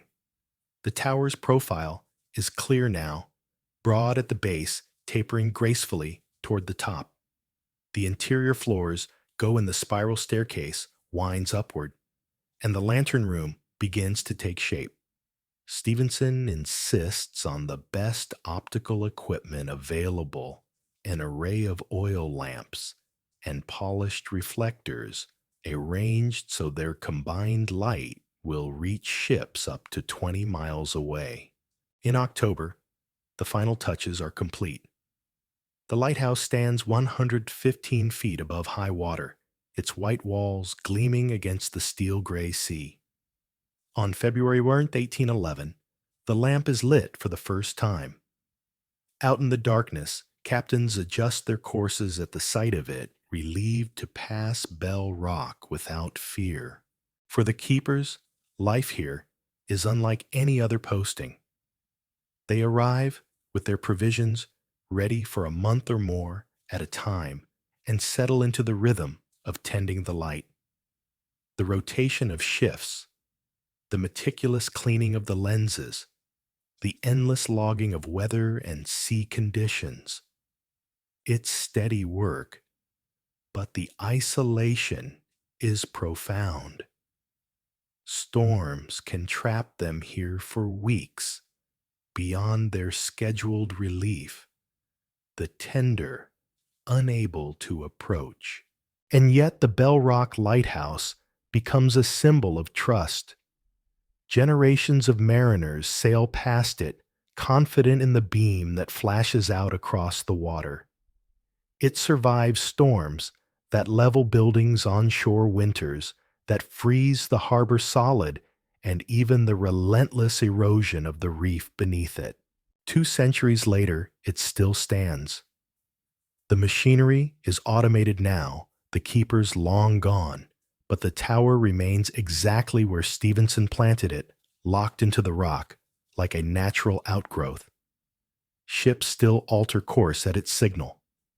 The sea still hammers at its base. And the tide still swallows it twice a day, hiding the rock and its guardian until the water drains away and the next shift of light begins. If you've never lived in a lighthouse like Bell Rock, it's hard to explain what isolation really means. It's not just being alone, it's being unreachable. For the keepers stationed here in the 19th and early 20th centuries, the days weren't measured in hours so much as in tides, oil refills, and the turning of the lens. Picture your quarters. A small circular room, lined with curved bunks, each with a thin mattress and wool blankets that smell faintly of salt. There's a narrow table, bolted to the wall, a few shelves. For your personal things, most men bring little more than a Bible, a deck of cards, and perhaps a notebook. The windows are porthole-sized, thick glass set deep into the stone, and they frame nothing but sea and sky. Sometimes that sky is blue and clear, the horizon crisp. Other times it's a shifting gray curtain, rain smearing the glass until you can't tell where the water ends and the air begins. The daily routine is unyielding. The light must be kept burning from dusk until dawn, without fail, no matter the weather, no matter how exhausted you are. That means trimming the wicks, topping up the oil reservoirs and polishing the reflectors until they gleam. In the age before electricity, the lamp's light came from rows of oil burners arranged inside polished metal paraboloids, each one angled to focus its beam through the lantern's glass. A single smudge on the reflector could scatter light and reduce the range unacceptable when ships' lives depended on it. During daylight, the work doesn't stop. You clean the lamp glass scrape salt from the windows, check the rope and pulley systems, and inspect the stonework for cracks or loose fittings. Supplies are rationed carefully: flour and salted meat, dried peas, hardtack, biscuits, tea, and the occasional luxury like sugar or jam. Fresh water is stored in tanks, and bathing is a sponge and basin affair. Laundry is rare. Clothes get worn until they can stand on their own, then beaten clean in the wind and salt spray. Meals are simple but filling. Breakfast might be porridge or bread with tea. Lunch, a pot of stew simmered slowly on the coal stove. Supper, something quick before the night watch begins again. On calm days, you might fish from the gallery or drop a line into the calmer water near the base. Fresh catch is a treat that breaks the monotony of preserved food. Storm days are different. The sound changes first. The low, steady boom of waves against the base becomes a constant roar, punctuated by sudden violent thuds when larger swells hit just right. Spray blasts the lantern glass even 100 feet above the sea, and the entire tower trembles in its joints. You feel it through the floorboards, a deep vibration, like the growl of something alive. Sleep is nearly impossible when the wind is screaming through the gallery railings and the waves slam hard enough to rattle your teeth. Weeks can pass without a relief boat making it out. You learn to read the sky for signs of a break in the weather, the lowering of the clouds, the shift in wind direction, the subtle change in the color of the water. When the tender finally appears on the horizon, the sight is almost enough to make you cheer. Supplies are winched up in baskets. Mail comes in oilskin pouches. Fresh faces bring news from the mainland. Then, as quickly as they arrived, the boat is gone again, shrinking into the distance and leaving you in your floating stone tower. The men who served here formed small, tight-knit crews. There was no room for grudges in a place where cooperation was the only thing keeping you safe and sane. Arguments did happen, of course, but they were usually short-lived. The unwritten rule was simple: don't make life harder for the other two men trapped here with you. For entertainment, you might play cards, carve small trinkets from spare wood, or keep a log of birds spotted around the lantern. Some keepers wrote long letters home, saving them to send when the tender came. Others kept journals filled with observations of the weather sketches of the sea and reflections on the strange rhythm of lighthouse life. Many grew attached to the isolation, describing it as a kind of freedom. No landlord, no taxes due, no street noise, just the steady breathing of the ocean and the turning of the lens. But the job had its tolls. The constant damp seeped into bones and joints, bringing on rheumatism.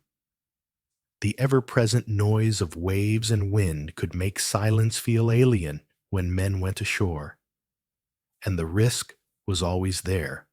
Storms that battered the tower so hard that furniture shifted, freak waves that threatened to smash windows, or sudden illness with no doctor within reach.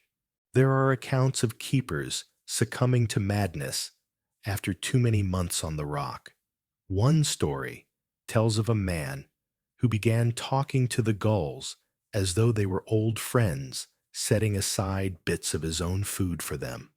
Another refused to speak at all for weeks, communicating only in nods and hand gestures until his relief finally arrived. The line between coping and losing your grip could be thin here. Yet despite the hardships, there was pride in the work. Mariners passing Bell Rock would flash their lanterns in salute or blow a horn in thanks. The keepers knew that their light had spared countless lives and cargoes from the reef's hidden teeth. The logbooks, meticulous records of every lamp lighting, every weather change, every passing ship, stand as a testament to their vigilance. When automation came, it was almost anticlimactic. In 1988, the last human keepers left Bell Rock. The lamp was converted to run on solar power, controlled remotely from the shore. The rooms where men had eaten, slept, and waited out storms went quiet. The logbook stopped. The steady, necessary human presence vanished, leaving only the hum of machinery and the cry of seabirds. From the outside, though, nothing changed. The white stone tower still flashes its warning, still takes the brunt of winter gales, still disappears completely beneath the spray on the roughest days.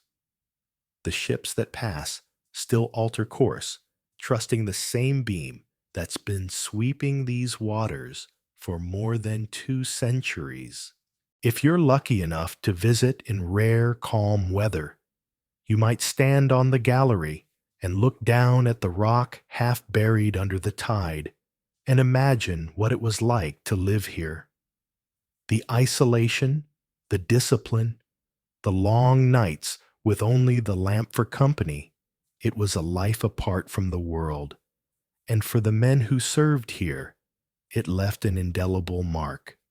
Bell Rock's light has always been about guidance, but for those who tended it, it was also about endurance proof that a person could live in the loneliest place in Scotland and still keep the flame alive. From the exposed teeth of Bell Rock, we turn westward, following the spine of Scotland's coastline, until the land begins to break apart into scattered islands. Here, where the Atlantic pounds the Hebrides and winter storms can tear the roofs from crofts, stands another sentinel, the Flannan Isles Lighthouse. Built to guard one of the most treacherous stretches of water in the country, it is remembered less for the lives it saved than for the 3 men who vanished from it without a trace. The Flannan Isles are a cluster of rocky outcrops about 20 miles west of the Isle of Lewis. The largest Eileen Moor is barely more than a grassy hump of land ending abruptly in sheer cliffs. There are no trees, no sheltered coves, no permanent human settlement, only seabirds, the sound of wind, and the constant batter of the ocean against stone. The waters here are wild even on a good day, the swell surging in from the open Atlantic without anything to slow it down. The Northern Lighthouse Board decided in the late 19th century that a light was needed here. Too many ships had come too close to disaster trying to skirt this part of the coast.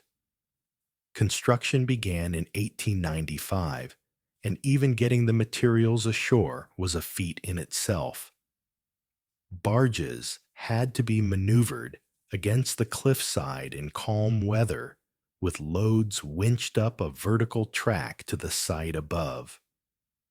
Work crews stayed in temporary huts, enduring weeks without contact when storms cut them off. By 1899, the lighthouse was complete. The 75-foot tower rose from the highest point of Eilean Moor, its beam sweeping across the black waters at night. The keeper's living quarters were attached to the base, with storerooms, a kitchen, and 3 small bedrooms. Outside, a winding stone path led down toward the landing stage, a narrow cut into the cliff where supplies could be hauled up from boats. It was a lonely post, but for experienced keepers, that was nothing new. On December 7th, 1900, the steamer Archtor passed the Flannans on its way to Leith and noted something odd. The lighthouse was dark. In clear weather, its beam should have been visible for miles. The captain reported the outage when he arrived in port, but rough seas delayed any immediate response. It wasn't until December 26th that the relief vessel Hesperus was able to make the trip from Lewis, carrying a replacement keeper and supplies. Captain James Harvey brought the ship alongside the island's landing place and immediately saw signs that something was wrong. Normally, the keepers would be waiting at the landing stage, ready to help secure the boat and take delivery of supplies. That day, the dock was empty. Relief keeper Joseph Moore went ashore alone to investigate. He climbed the steep, slippery path up to the lighthouse, finding the front door closed, but unlocked. Inside, the place was eerily neat oilskins hanging on their pegs, a meal of cold meat and potatoes on the table, as if someone had just stepped out mid-bite. The beds were unmade, but not freshly slept in. The clock had stopped. The lamp was unlit and in need of maintenance. Moore's search of the island revealed no sign of the 3 men stationed there. Principal keeper, James Ducat.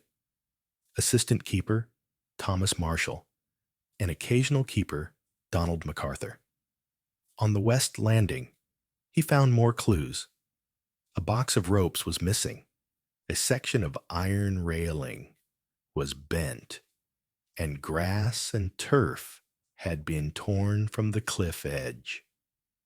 One of the mooring ropes was still secured far up the cliff, suggesting it had been hauled from below in rough conditions. When the Hesperus crew pieced together what they could, the most plausible theory was that a violent storm had hit while the men were trying to secure equipment on the west landing. A rogue wave, something not uncommon in these waters, might have surged up the cliff and swept all 3 into the sea. But the weather records from the surrounding area didn't indicate such a storm on the day they were last seen.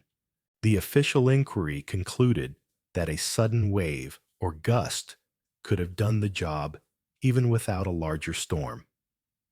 But the absence of concrete evidence left room for other ideas, and sailors' imaginations are fertile ground. Rumors circulated a fight between the men, madness brought on by isolation, even abduction by something otherworldly. Some pointed to old superstitions about the Flannan Isles being haunted. Others noted the strangeness of the abandoned meal, as though the men had been interrupted mid-supper. For decades, the disappearance of the Flannan keepers became a staple of maritime lore. Poets wrote ballads about it. Newspapers printed fanciful retellings. And visiting sailors would point toward the cliffs and say, "That's where the 3 men vanished." In truth, lighthouse life here was perilous enough without mystery. The west landing was always a danger point, narrow exposed, and constantly pounded by swells. Even on calm days, the sea could throw up a single wave big enough to drench the cliff face.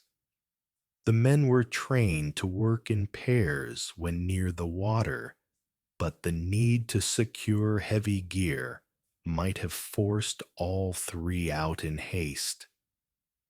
If one man had been swept in, the others might have rushed to help only to be taken themselves. After the incident, safety procedures at other lighthouses were reviewed and tightened. Keepers were reminded never to leave the tower entirely unattended, and better mooring arrangements were installed where possible. Still, the Flannan's remoteness meant it would always be a hard and dangerous station. Automation eventually came here too in 1971, ending the need for permanent keepers. The buildings still stand, their white walls, stark against the green grass and black rock, the light still sweeping across the Atlantic each night. Today, the only regular visitors are maintenance crews, seabirds, and the occasional tourist boat on a calm summer day. Standing on the west landing, now you can hear the same deep boom of water in the caves below. Feel the same cold spray on your face. You can imagine three men here on a gray December afternoon, wrestling with ropes and gear, glancing up at the darkening sky. Maybe they never saw the wave coming. Maybe they did, and just didn't have time to get clear. Whatever happened, the sea kept its secret. And as with so many places along these haunted coasts, it left behind a story that will outlive everyone who ever set foot on the island. The Flannan Isles story lingers like a fog in your thoughts as we turn south and east, following the ragged line of Britain's coast toward another lighthouse with its own history of danger. Though here, the danger often came while the keepers were still very much alive. This is the Smalls Lighthouse, standing in the middle of the Irish Sea, about 20 miles west of the Welsh coast. In calm weather, it's a lonely but picturesque tower. In rough weather, which is most of the time, it's a speck of defiance in a boiling cauldron of waves. The first Smalls Lighthouse was built in 1776, and if you were expecting a solid stone tower like Bell Rock, think again. This one was made of timber, designed by a musical instrument maker named Henry Whiteside. It stood on 9 oak piles, driven into the rock, its main structure perched above the reach of most waves. In theory, it was clever.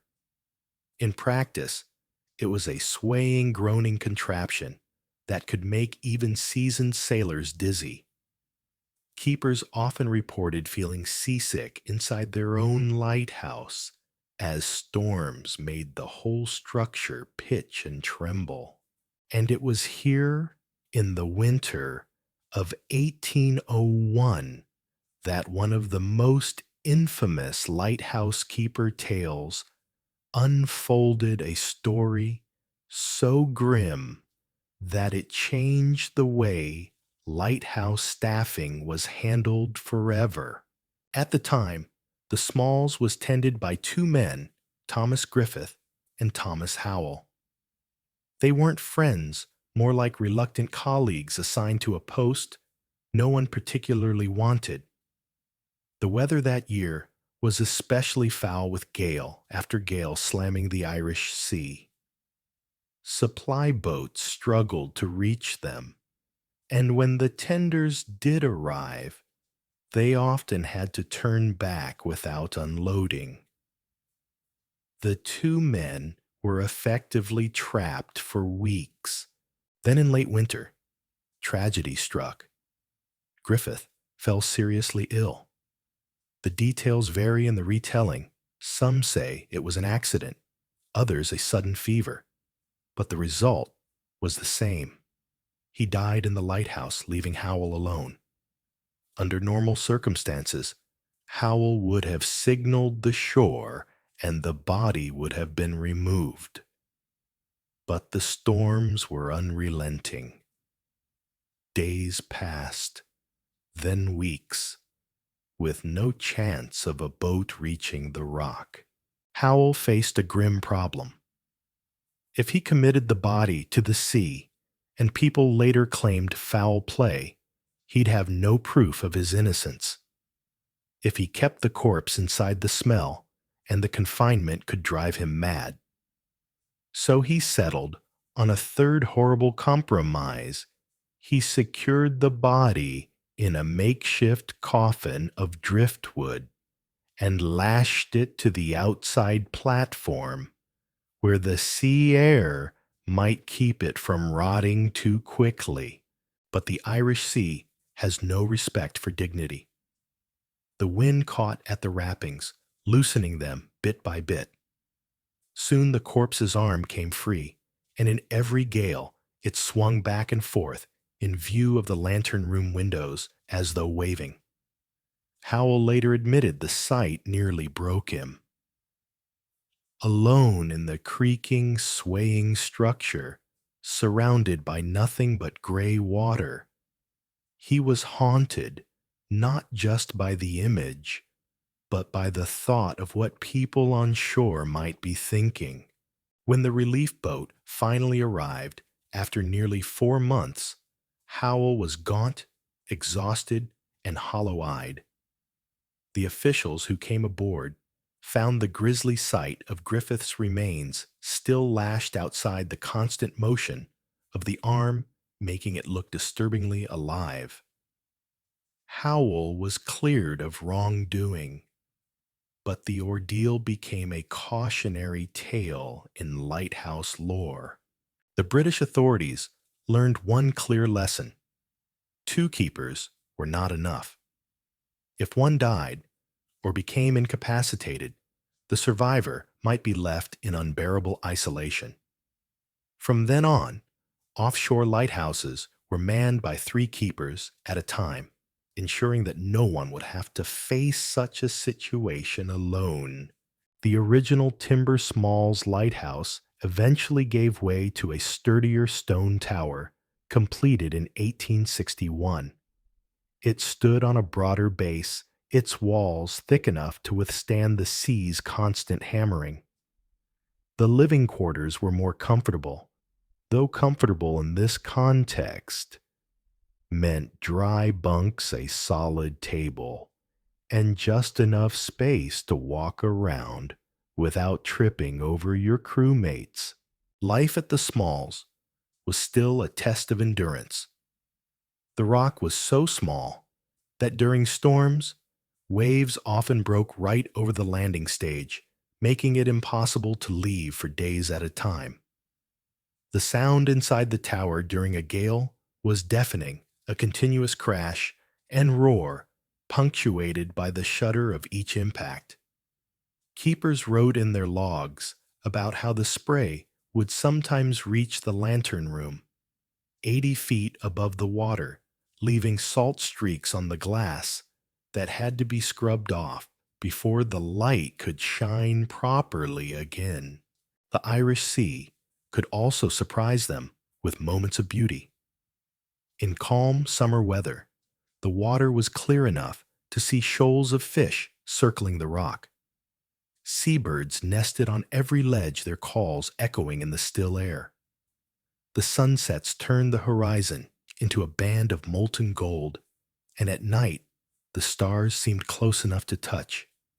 Those moments were precious because they broke up the monotony and reminded the keepers why the job mattered. Every night they kept the light burning.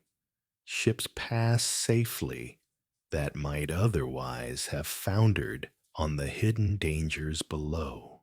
By the 20th century, the Smalls had developed a reputation as one of the loneliest posts in the service. Even with 3 keepers, the isolation was intense, and the rotation ashore was always a relief. Automation came in 1987, ending permanent habitation on the rock. Today, the stone tower still stands, its modern light flashing across the water, powered by solar panels and monitored remotely. But the story of Griffith and Howell remains one of the most told and most unsettling episodes in lighthouse history. For keepers across Britain, it became a kind of whispered warning about what the sea could do to a man's mind when there was no one else to share the burden. If you stand on the Welsh coast on a clear day, you can still see the Smalls on the horizon, a tiny silhouette against the glitter of the Irish Sea. It looks peaceful from here, but in the mind's eye, it's not hard to picture that earlier tower swaying in the wind and the lonely figure of Thomas Howell at the lantern turning away from the window each time the arm outside lifted in its eternal ghastly wave. From the Smalls, the coastline stretches east into the narrowing funnel of the Bristol Channel, a place where tides run faster than anywhere else in the British Isles. At its head, where the River Severn empties into the sea, the water moves with such force that it can lift whole ships and toss them sideways. It's here, just off the Welsh coast near Barry, that we find the Helwick lightship lighthouse part ship, and part floating prison for the men who served aboard her. Lightships are an odd breed. They exist because some hazards can't support a lighthouse shoals too far offshore, shifting sandbanks, or channels where the water's too deep for foundations. In these places, the answer was to anchor a ship, permanently equip it with a powerful light, and keep it crewed year-round. The Helwick Bank, a long ridge of sand off the Gower Peninsula, was one such hazard. Too many ships had run aground here in fog or darkness, and so, in the mid-19th century, the Helwick lightship took up station. Imagine serving aboard one. You're not a sailor. In the normal sense, there's no voyage, no port calls. The ship is your rock, except it moves constantly under the pull of wind and tide. In storms, the lightship doesn't run for shelter. It stays anchored in the thick of it, rolling, pitching, and straining at its chains while the sea roars past. Your job is to keep the light burning and the foghorn sounding no matter what. The crew typically consisted of 7 or 8 men, rotating between watches in the lantern engine room and galley. The lantern sat high above the deck, its Fresnel lens turning slowly, powered first by oil lamps, later by electric bulbs run off diesel generators. Below the foghorn, sometimes a bell in earlier years, later a diaphone or air horn let loose its deep, mournful blast at regular intervals, a sound that could carry for miles over the water. Living quarters were cramped, narrow bunks stacked in tiers, a mess table that doubled as workspace, and just enough room to stow each man's personal kit. The air was a mix of diesel fumes, cooking smells, damp clothing, and salt. Fresh water came in barrels, replenished by tender. Food was stored in tins or salted with the occasional delivery of fresh bread or meat when the weather allowed. The rhythm of life aboard the Helwick was dictated by the weather and the duty roster. 4 hours on, 8 hours off, that was the pattern.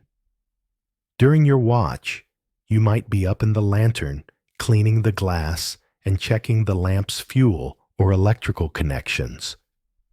Or you might be on deck, securing gear and checking the anchor chains for wear. In bad weather, you'd spend time simply holding on, making sure the light didn't falter, while the ship rolled hard enough to make the lamps swing on their hooks. Storms were the worst. With the ship anchored in open water, there was no lee, no way to lessen the force of the sea. Waves broke over the deck, sometimes shattering equipment or tearing loose anything not bolted down. In the great storm of January 1949, the Hellwick lightship recorded gusts of over 90 miles per hour. The crew spent 2 days lashed into their bunks, when off watch bracing themselves against each crash of the bow into oncoming seas. One man later wrote in his log, "It was as if the ship were trying to climb a mountain and being knocked down every time." Fog brought a different kind of strain. Visibility could drop to nothing, the world reduced to a damp gray void where even the sea seemed muffled. That's when the foghorn became a lifeline. Crews had to keep it running at precise intervals, adjusting for wind direction, to make sure its sound carried to ships that might be feeling their way along the channel. The monotony of the horn every 30 seconds, every minute, could fray nerves, especially during long spells when the fog didn't lift for days. Isolation aboard a lightship was intense, even compared to an offshore lighthouse. There was no shore leave until your month-long rotation was over, and no visitors except the tender bringing supplies. In winter, storms could delay relief crews for a week or more, stretching patience and rations thin.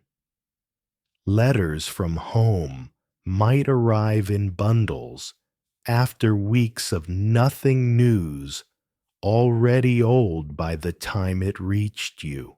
Yet, for all its hardships, the Hellwick lightship was a trusted guardian.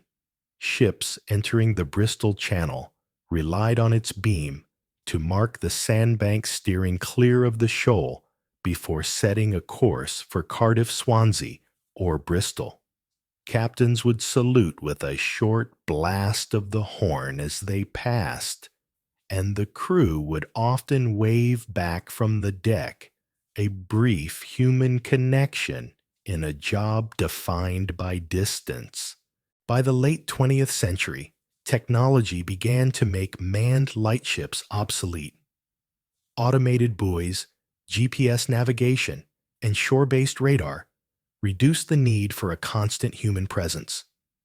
The Hellwick was eventually decommissioned in the 1980s, replaced by a large automated buoy equipped with lights, radar reflectors, and a horn. Some of the old lightship hulls were scrapped. Others found second lives as museums, restaurants, or private homes. The Hellwick's successor vessel was preserved for a time, serving as a floating exhibit to teach visitors about the life and work of its crew. Standing on her deck in calm weather, you could almost fool yourself into thinking it had been an easy job. But the photographs below deck, the cramped bunks, the frost-rimed lantern room, the men in oilskins braced against green water, breaking over the rail, told the real story. Today, the Hellwick Bank is still marked by a flashing light, but it's mounted on steel, unmanned and indifferent. It doesn't know the sound of a kettle boiling in the galley, or the smell of salt damp in the blankets, or the relief of a fresh loaf passed from a supply boat on a calm morning. Those belong to the men who once rode out the worst weather the Bristol Channel could throw at them, anchored to the same spot for weeks on end, keeping their post, because if they didn't, someone else out there might not make it home. If you stand on the Gower coast On a clear night and look seaward, you can still see that warning light steady and bright over the dark water. It's not the Helwick lightship anymore, but it's the same message sent across the same sea. Keep clear. Safe passage this way. And somewhere out in the tide's memory, the echo of a deep foghorn rolls on. Leave the Bristol Channel behind, and the English coast runs on in great sandy arcs before hardening again into cliffs. Push north along the east side of Britain, and you eventually come to the mouth of the River Tyne, a place of coal ships, cold winds, and a few miles out to sea, the Edystone Lighthouse. For most people, its story begins and ends with one name, Grace Darling. It's the late summer of 1838, and the lighthouse stands on the Flannan Isles, a scatter of low rocky islets off Northumberland. The islands are treacherous even in calm weather, ringed with jagged reefs and sandbars that shift under the pull of the North Sea. Longstone itself is little more than a hump of rock, barely enough room for the tall white tower and the keeper's living quarters at its base. Grace is 22 years old, the daughter of William Darling, the principal keeper. She's lived in lighthouses her whole life, first on Brownsman Island, then here since the Longstone was completed in 1826. For her, the endless rhythm of tending the light is just part of existence. The lens must be kept spotless, the lamp trimmed, the wicks cut evenly so they burn bright and steady. Water and provisions have to be rationed, and there's no popping to the village for anything you've forgotten. You use what you have until the next supply boat comes. On the night of September 6th, 1838, the Forfarshire, a paddle steamer carrying passengers and cargo from Hull to Dundee, runs into trouble in heavy seas. Her boilers fail, and she begins to drift helplessly toward the rocks. The captain tries to maneuver, but the wind and current are against him. By the time the Forfarshire strikes the reef near Big Harcar Island, just a short row from Longstone, it's already too late. The ship breaks in two. From the lighthouse at dawn, Grace spots wreckage on the rocks, and more importantly, movement survivors clinging to what's left of the ship. The seas are still rough, the wind hard out of the north. William knows the local lifeboat station on the mainland won't be able to reach them in time. It's down to them. Father and daughter launch their small wooden rowing boat, a 21-foot cobble designed for fishing in these waters. Grace takes the bow oar, William the stern, and they pull into the teeth of the sea. Waves slam against the hull, sending spray cold enough to sting. They steer a careful course, avoiding the worst of the breaking swells, but it still takes all their strength to reach the wreck. On the rocks, they find 9 survivors, 6 men, and 3 women, half frozen and battered from the night. Some are too weak to move. Grace stays in the cobble, holding it steady in the surge, while William helps the first group aboard. They ferry them back to Longstone, then row out again for the rest. Each trip is a gamble. One bad wave could flip them into the water. But by mid-morning, all 9 are safe inside the lighthouse, wrapped in whatever blankets the Darlings can spare, and given hot tea to bring them back to life. Word of the rescue travels fast. The Forfarshire disaster itself was already newsworthy, but the image of a young woman braving the North Sea in a small boat captures the public's imagination. Grace becomes a national heroine almost overnight. Newspapers print romanticized sketches of her at the oars, hair streaming in the wind. Admirers send her gifts, from fine shawls to gold medals. Queen Victoria herself writes a letter praising her courage. Grace accepts the attention politely, but never seeks it. To her, it was simple. There were people in danger, and she and her father were in the best position to help. Life at the lighthouse goes on. The lamp still needs tending, storms still sweep over the rocks, and supplies still arrive only when the sea allows. Her fame brings visitors, though, and with them the awkwardness of strangers peering into her home. Some come by boat just to see her, hoping for a glimpse of the beautiful heroine they've read about. Others arrive with reporters' notebooks, eager to ask about the rescue in detail, even when she's in the middle of her work.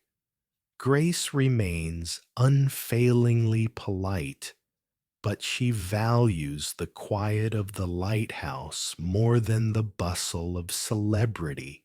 Sadly, she doesn't have long to enjoy it. In 1842, just 4 years after the rescue, Grace falls ill with tuberculosis. She's brought ashore to her family's home in Bamberg, where she dies at the age of 26. Her funeral is attended by hundreds, and she's buried in the churchyard there, her grave marked by a monument paid for by public subscription. The Longstone Lighthouse continued to be manned for more than a century, its keepers facing the same challenges Grace knew: the constant maintenance, the danger of the rocks, and the long stretches of isolation. Today, the light is automated, but the building still stands open in the summer months. To visitors who want to see the place where one of Britain's most famous maritime rescues began. If you visit, you can stand in the lantern room and look out over the same water. Grace did that morning, the gray chop between Longstone and Big Harcar, the black teeth of reef just visible when the swell drops. It's not hard to imagine a broken ship there, or the flash of movement that would have told her someone was still alive. You can also walk down to the small jetty where she and her father launched their cobble, picturing the first pull of the oars against the surge. Grace Darling's story is often told as a tale of one extraordinary day. But in truth, it's also the story of a life built in service to the light, a life of constant readiness, of knowing that at any moment the sea might demand more of you than you think you can give, and sometimes of discovering you can give it anyway.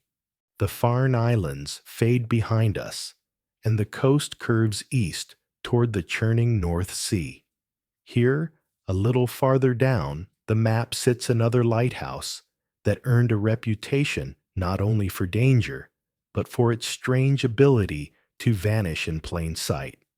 This is the Rattray Head Lighthouse, a solitary white tower that stands not on the shore, but out in the shallow waters off the northeast coast of Scotland near Peterhead.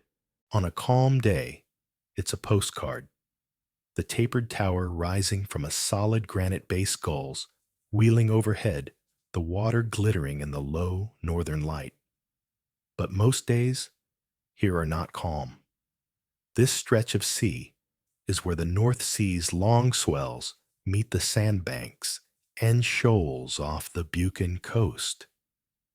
The water shifts constantly sculpting underwater ridges that can snare a ship's keel like a trap. Rattray Head's danger is subtle. It's not a jagged reef you can spot in daylight. It's a combination of sand tide and current that can move a vessel off course without the crew realizing. Before the lighthouse was built, this area saw more than its share of groundings and wrecks, particularly in fog, when the coast's landmarks disappeared, and all you could hear was the muted crash of distant surf. The solution was simple in theory: build a lighthouse to mark the hazard. The reality, of course, was anything but simple. The chosen site was 1,500 feet from shore, meaning the base would need to stand directly on the seabed.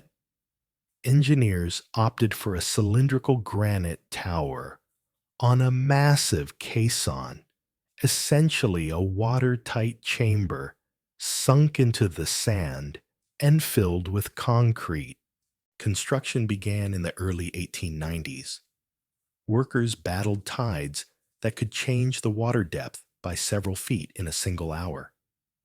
Barges had to anchor just offshore, and all materials were ferried to the site by lighter boats. The caisson was floated into position, then gradually lowered as sand was dredged from beneath it. Once it reached the desired depth, crews began the long process of filling it with concrete and building the granite tower above. By 1895, the lighthouse was complete. At 115 feet tall, its light was visible for 28 miles, warning ships away from the shoals. But for the keepers stationed there, the job was an exercise in patience and resilience. Unlike offshore towers, such as Bell Rock, Rattray Head, wasn't completely cut off from land, you could, in theory, row ashore on a calm day. But calm was a rare condition here, and even when the sea was manageable, the shallow waters between the tower and the beach were treacherous. Sandbanks shifted from week to week, and sudden swells could lift a small boat and dash it sideways into the rocks. This meant supplies and crew changes were usually done from larger tenders, anchoring farther out with goods hoisted by crane directly onto the lighthouse's landing platform. Keepers rotated on and off duty in pairs, spending weeks at a time in the tower's living quarters, a set of rooms stacked within the granite shell with narrow slit windows for light and ventilation. Life inside was Spartan. Coal for heating had to be carried up from the landing stage. Water was stored in tanks, and food came in bulk deliveries. Meals were plain porridge bread, tinned meat fish when the weather allowed them to fish from the landing stage. The keepers kept meticulous watch on the lamp, which in the early years was an oil-burning system, requiring constant trimming of wicks and polishing of lenses. Fog was the constant enemy. It rolled in without warning, blanketing the sea and muffling every sound except the low boom of waves on the sandbanks. When visibility dropped, the keepers switched on the foghorn, an ear-splitting blast designed to carry across the shoals. Operating it meant long hours in a cramped control room, watching gauges and listening for any sign of malfunction. Storms were another matter entirely. In winter, gales from the northeast could hurl spray halfway up the tower. The sound of waves slamming against the caisson reverberated through the granite like a drumbeat. During one particularly fierce storm in 1913, the keepers reported waves breaking over the lantern room itself, briefly blotting out the light.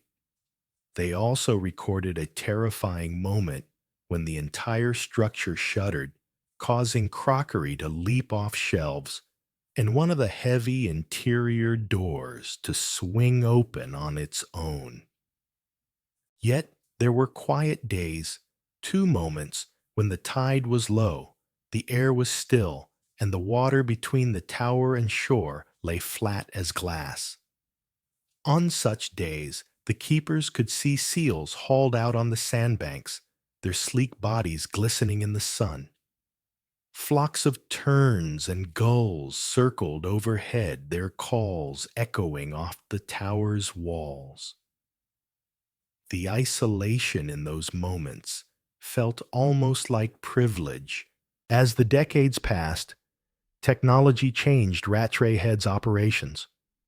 Oil lamps gave way to electric bulbs powered by generators and eventually to solar panels. The foghorn was automated. By 1982, the lighthouse was fully automated, its last keepers leaving the tower to the care of remote monitoring systems. The tower itself remains weathered, but steadfast, its white paint bright against the shifting blues and grays of the sea. At low tide, you can still walk partway out along the sand toward it, though the final stretch is always cut off by water. From that distance, it looks close enough to reach with a few more steps until the tide turns and the water starts racing in across the flats. That's the enduring lesson of Rattray Head. The danger isn't always what you see. It's what moves beneath the surface unseen until it's too late to turn back. The ships that once relied on its light now have GPS and radar, but they still steer clear of the shoals. And the tower still stands guard, marking a place where the line between safety and disaster is drawn in water and sand. Southeast, from Rattray Head, the Scottish coast angles toward the busy waters of the Firth of Forth. This is the gateway to Edinburgh, a stretch of sea long known for its shifting winds, treacherous reefs, and constant ship traffic. And in the middle of its outer reaches, on a barren rock that disappears beneath the tide twice a day, stands one of the most famous and unforgiving stations in lighthouse history, the Inchkeith Lighthouse's lonely offshore cousin, the North Carr lightship. Unlike a lighthouse built into stone, a lightship rides the water. The North Carr wasn't anchored in a calm, sheltered bay. It was moored near the dangerous reef of North Carr Rocks, just off Fife Ness, where the North Sea collides with the Firth's tidal pull. The rocks there are invisible in anything but low tide, lying in wait for ships rounding the headland in fog or storm. The lightship's job was simple in description, but brutal in execution. Stay put, no matter the weather, and shine a warning. The first North Carr lightship was stationed in 1887. She was a red-painted vessel with a tall mast carrying the lamp high above the deck, her name painted in bold white letters along the hull. At night, her light could be seen for miles. By day, she stood as a bright, unmistakable mark in the gray waters. Below decks, she carried the men who kept her running, usually a crew of 7, each rotating between watches in the lantern, tending the engine for the foghorn, and performing the endless maintenance that a salt-bathed vessel demanded. If you served aboard her, your world was the length of the deck, the sound of the sea, and the constant strain on the anchor chains. Even in calm weather, the lightship rolled and pitched with the swell. In storms, she behaved more like a tethered animal, bucking against the wind and straining at her moorings so hard that the deck planks creaked and the lantern swayed. Your job was to keep everything working through it, all light horn and radio, because when you failed, ships died on the rocks. Winter was worst. The North Sea storms here have a long fetch building wave after wave until they strike like walls. In 1959, one of those walls came for the North Carr. On December 8th, a gale with winds over 90 miles per hour hit the Firth of Forth. The seas built to monstrous heights, and the lightship's anchors began to drag. Once she lost her holding the tide, and wind pushed her toward the very reef she was stationed to protect against. The crew sent distress signals as they fought to keep her clear, but the waves were too powerful. The lightship struck the rocks, and the pounding seas began to break her apart. Rescue crews from the nearby RNLI stations launched lifeboats, but conditions were almost impossible, breaking surf over shallow water, blinding spray, and gusts strong enough to knock men off their feet. The lifeboat from Brodie Ferry capsized during the attempt, killing all 8 of its crew in one of the worst tragedies in RNLI history. The loss sent shockwaves through coastal communities. These were men who routinely put to sea when everyone else was running for shelter, and yet the storm that night had been too much even for them.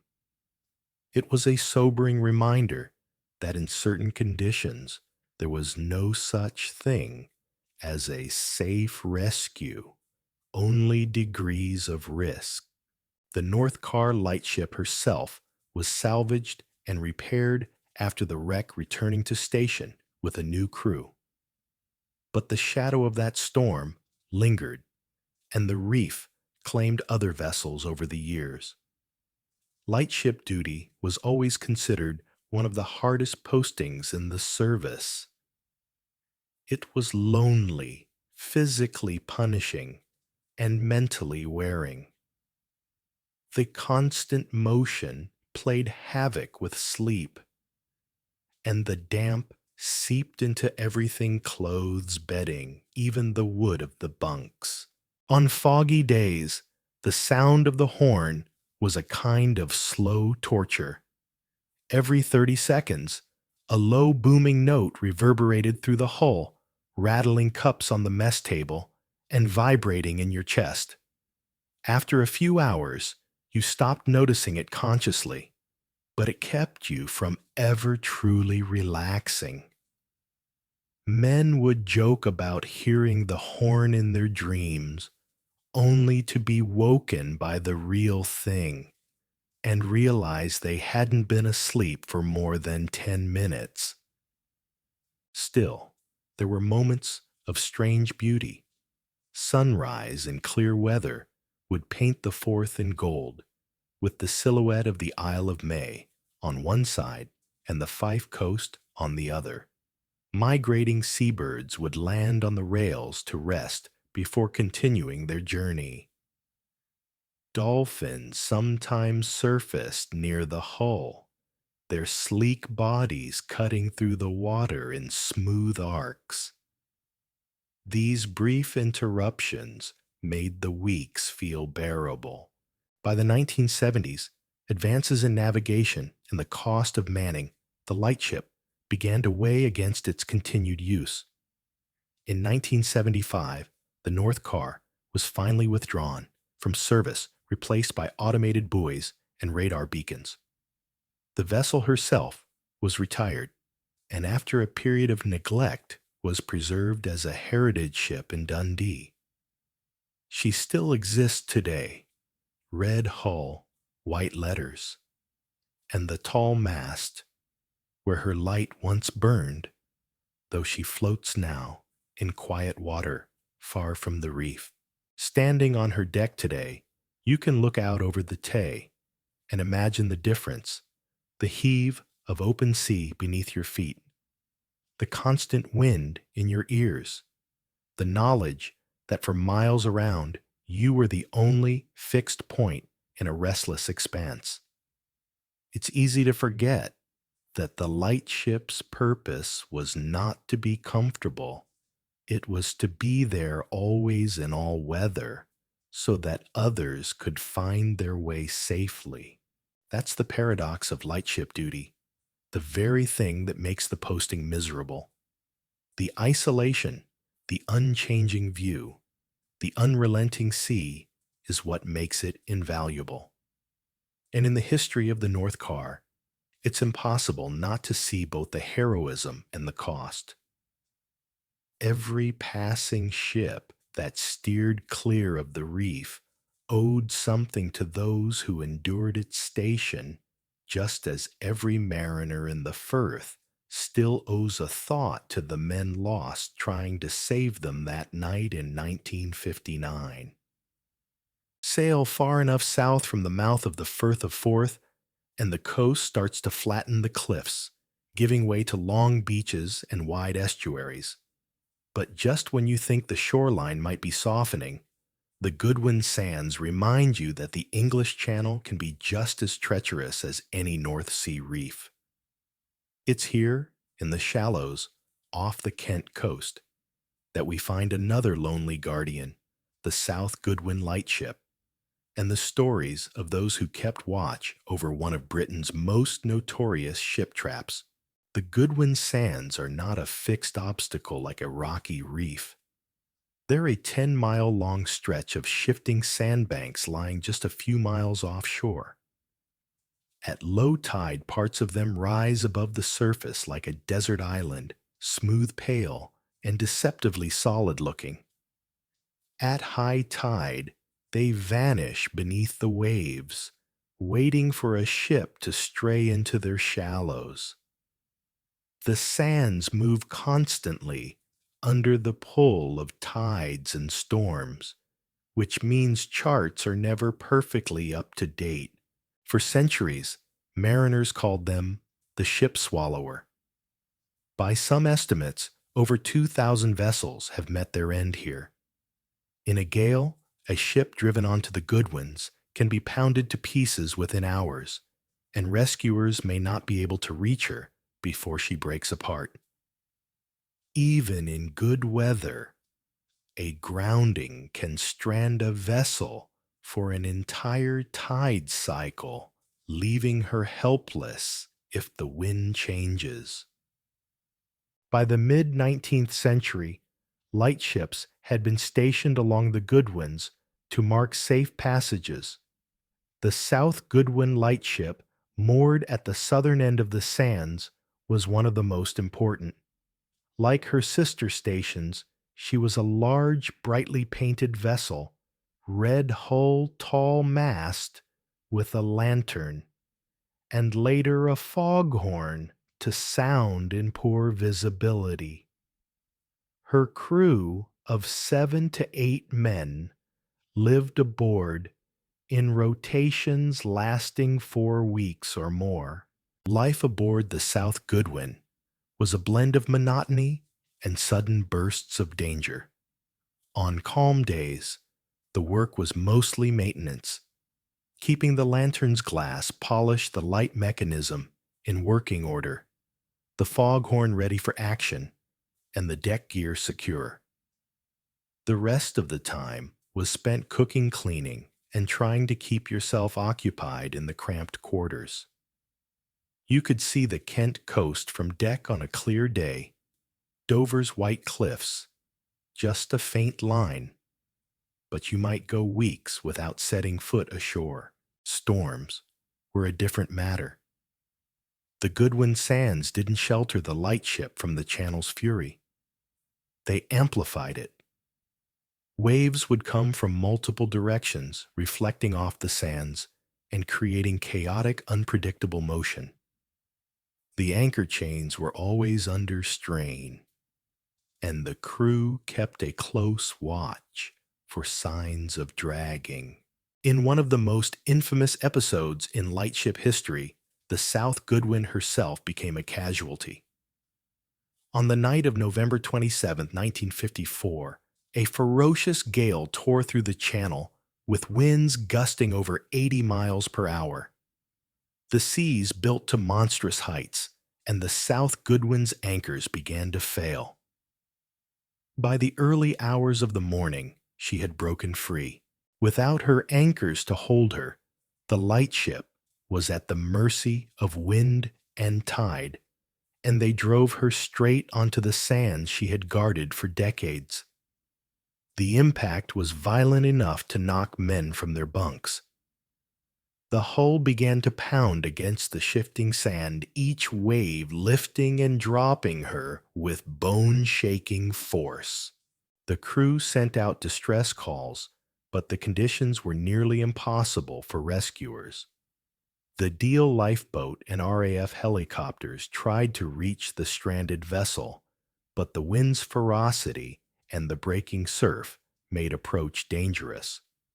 One helicopter managed to lift off some of the crew, but by the time help arrived again, the South Goodwin had rolled onto her side.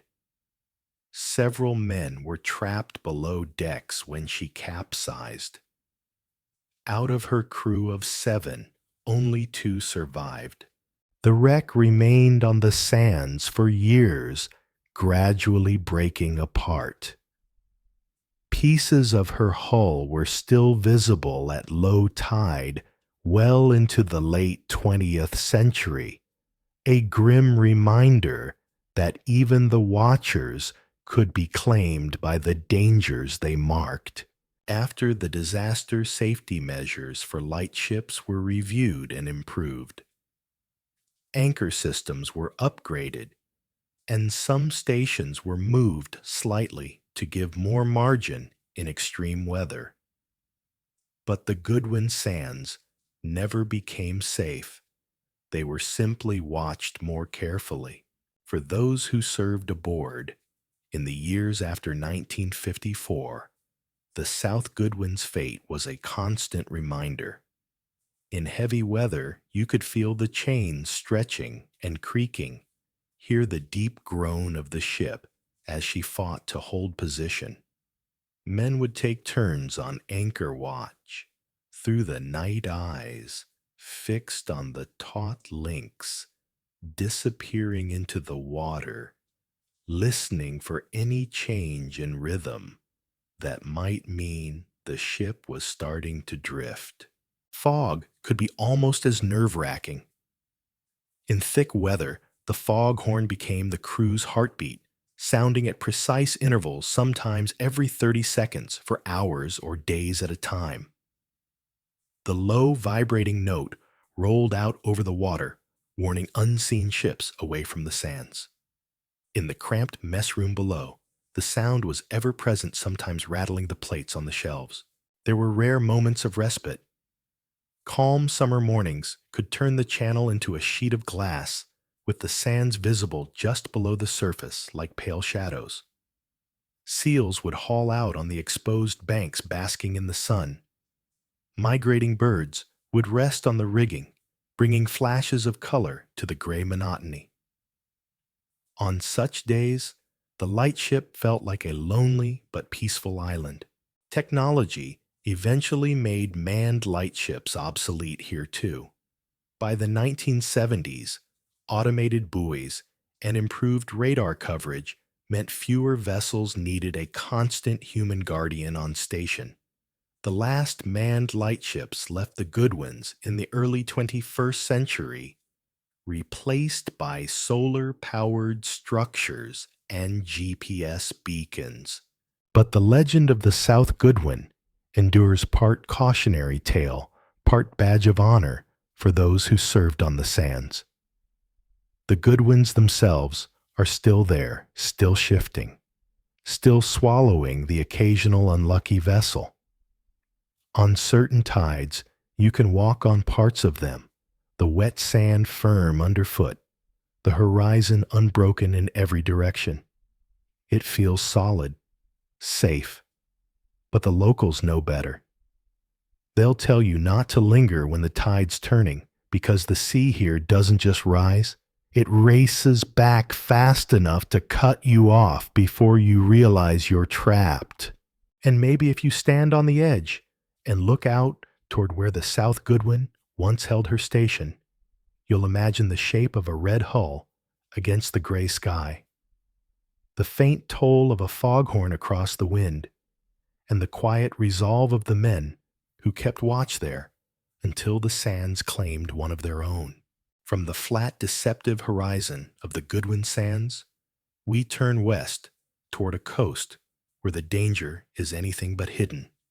Here, in the Bristol Channel, cliffs plunge straight into deep, fast-moving water, and storms from the Atlantic can funnel in with brutal force. Just off the Devon coast, on a rocky islet barely big enough to hold it, stands the Lundy North Lighthouse, a place where the isolation was so complete that even on the calmest days, the land seemed like another world entirely. Lundy Island itself sits like a stone gatekeeper at the mouth of the Bristol Channel, about 12 miles off the coast. For centuries, it was a hazard to ships entering or leaving the channel, its steep sides ringed with jagged reefs. To make things worse, strong tides sweep past its northern and southern tips at up to 6 knots, pulling vessels toward the rocks with startling speed. The only sensible way to mark these dangers was with lights at both ends of the island, one to the north, one to the south. The North Lighthouse was built in 1897, a tall cylindrical tower of pale granite with a lantern visible for 20 miles. It sat on a cliff edge, looking out over an expanse of sea that could change from calm blue to raging white in minutes. The keeper's quarters were built into the base of the tower, a compact set of rooms with thick stone walls to keep out the wind and windows small enough to withstand the salt spray that sometimes hit them even at that height. Life here was all about watching the horizon.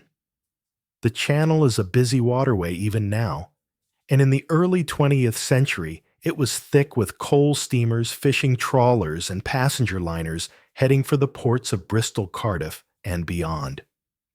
At night, the light's slow, regular flash was a fixed point for captains navigating the tricky tides. In fog, the keepers would fire up the foghorn, its low, mournful note rolling out over the water every minute or so, marking Lundy's position to ships feeling their way along the coast. Getting to and from the North Lighthouse was a feat in itself. Supplies came ashore at the island's single landing beach on the east side, from where they were hauled by horse-drawn carts along the island's central track. In bad weather, even that landing was impossible, and keepers might wait weeks for fresh stores. On more than one occasion, the relief crew arrived to find the men at the lighthouse running dangerously low on food and fuel, eking out the last of their supplies with whatever they could forage from the island, mainly seabirds' eggs, rabbits, and fish from the rocky coves.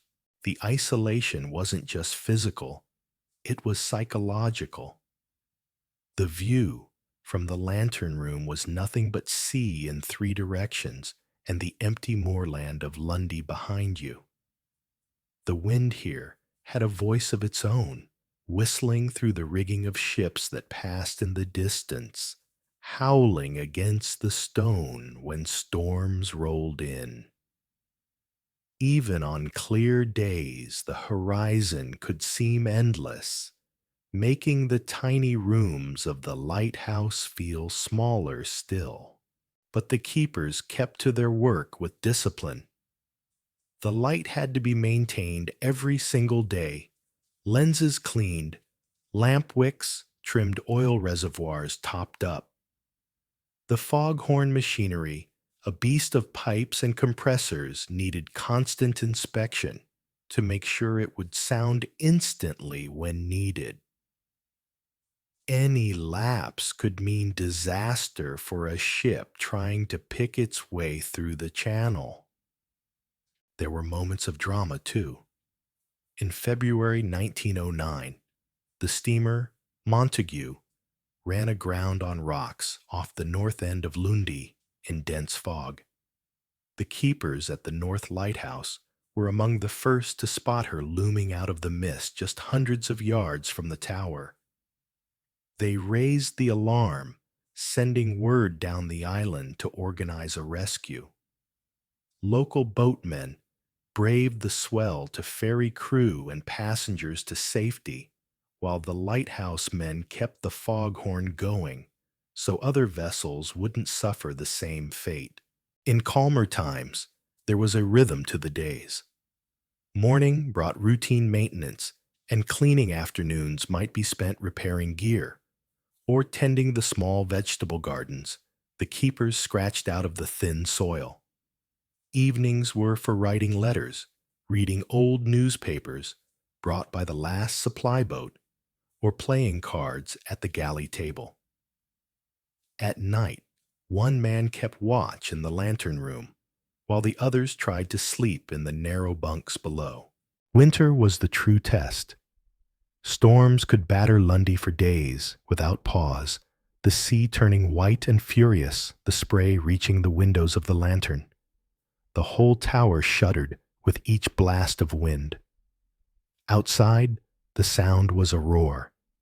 Inside, the stone walls amplified it into a deep, resonant rumble. The light never faltered, it couldn't, but the men would come off their watches, salt-streaked and exhausted. By the 1970s, automation was beginning to replace human keepers in many British lighthouses. The North Lighthouse followed in 1985. Its powerful electric light is now operated remotely from the mainland, and the keepers' rooms are empty except for occasional maintenance crews. Without the constant presence of people, the building feels even more isolated, a silent sentinel on its cliff. Visitors to Lundy today can still walk out to the North Lighthouse along the windswept track. On a bright day, it's a spectacular view. Seabirds wheeling below the cliff, the sea stretching to the horizon, and the south coast of Wales, a faint line in the distance. But when the wind rises and the clouds close in, you can understand how this place might have felt after weeks without relief, how the endless sea could seem both beautiful and suffocating. Standing on that cliff, you realize that the keeper's job wasn't just about keeping the light burning. It was about holding the edge between land and sea, maintaining a constant human presence in a place where the elements were always stronger. They were the bridge between safety and disaster, their work invisible to those who passed by safely, but written forever in the lives they saved. If Lundy's North Lighthouse was a post of raw exposure, then Wolf Rock Lighthouse, far to the southwest off the Cornish coast, was a post of pure isolation. There's no island here, no cliff to shelter against, just a single jagged rock jutting from the Atlantic 10 miles out from Land's End. On clear days, it's a dramatic sight, the tall granite tower rising straight from the sea, with nothing but water in every direction. In bad weather, you might not see it at all until you were too close for comfort.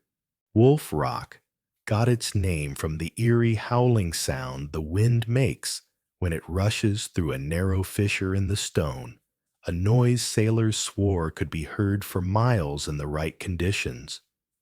The rock's position made it notorious. For centuries, ships passing around Land's End risked being driven onto it by storms sweeping in from the Atlantic.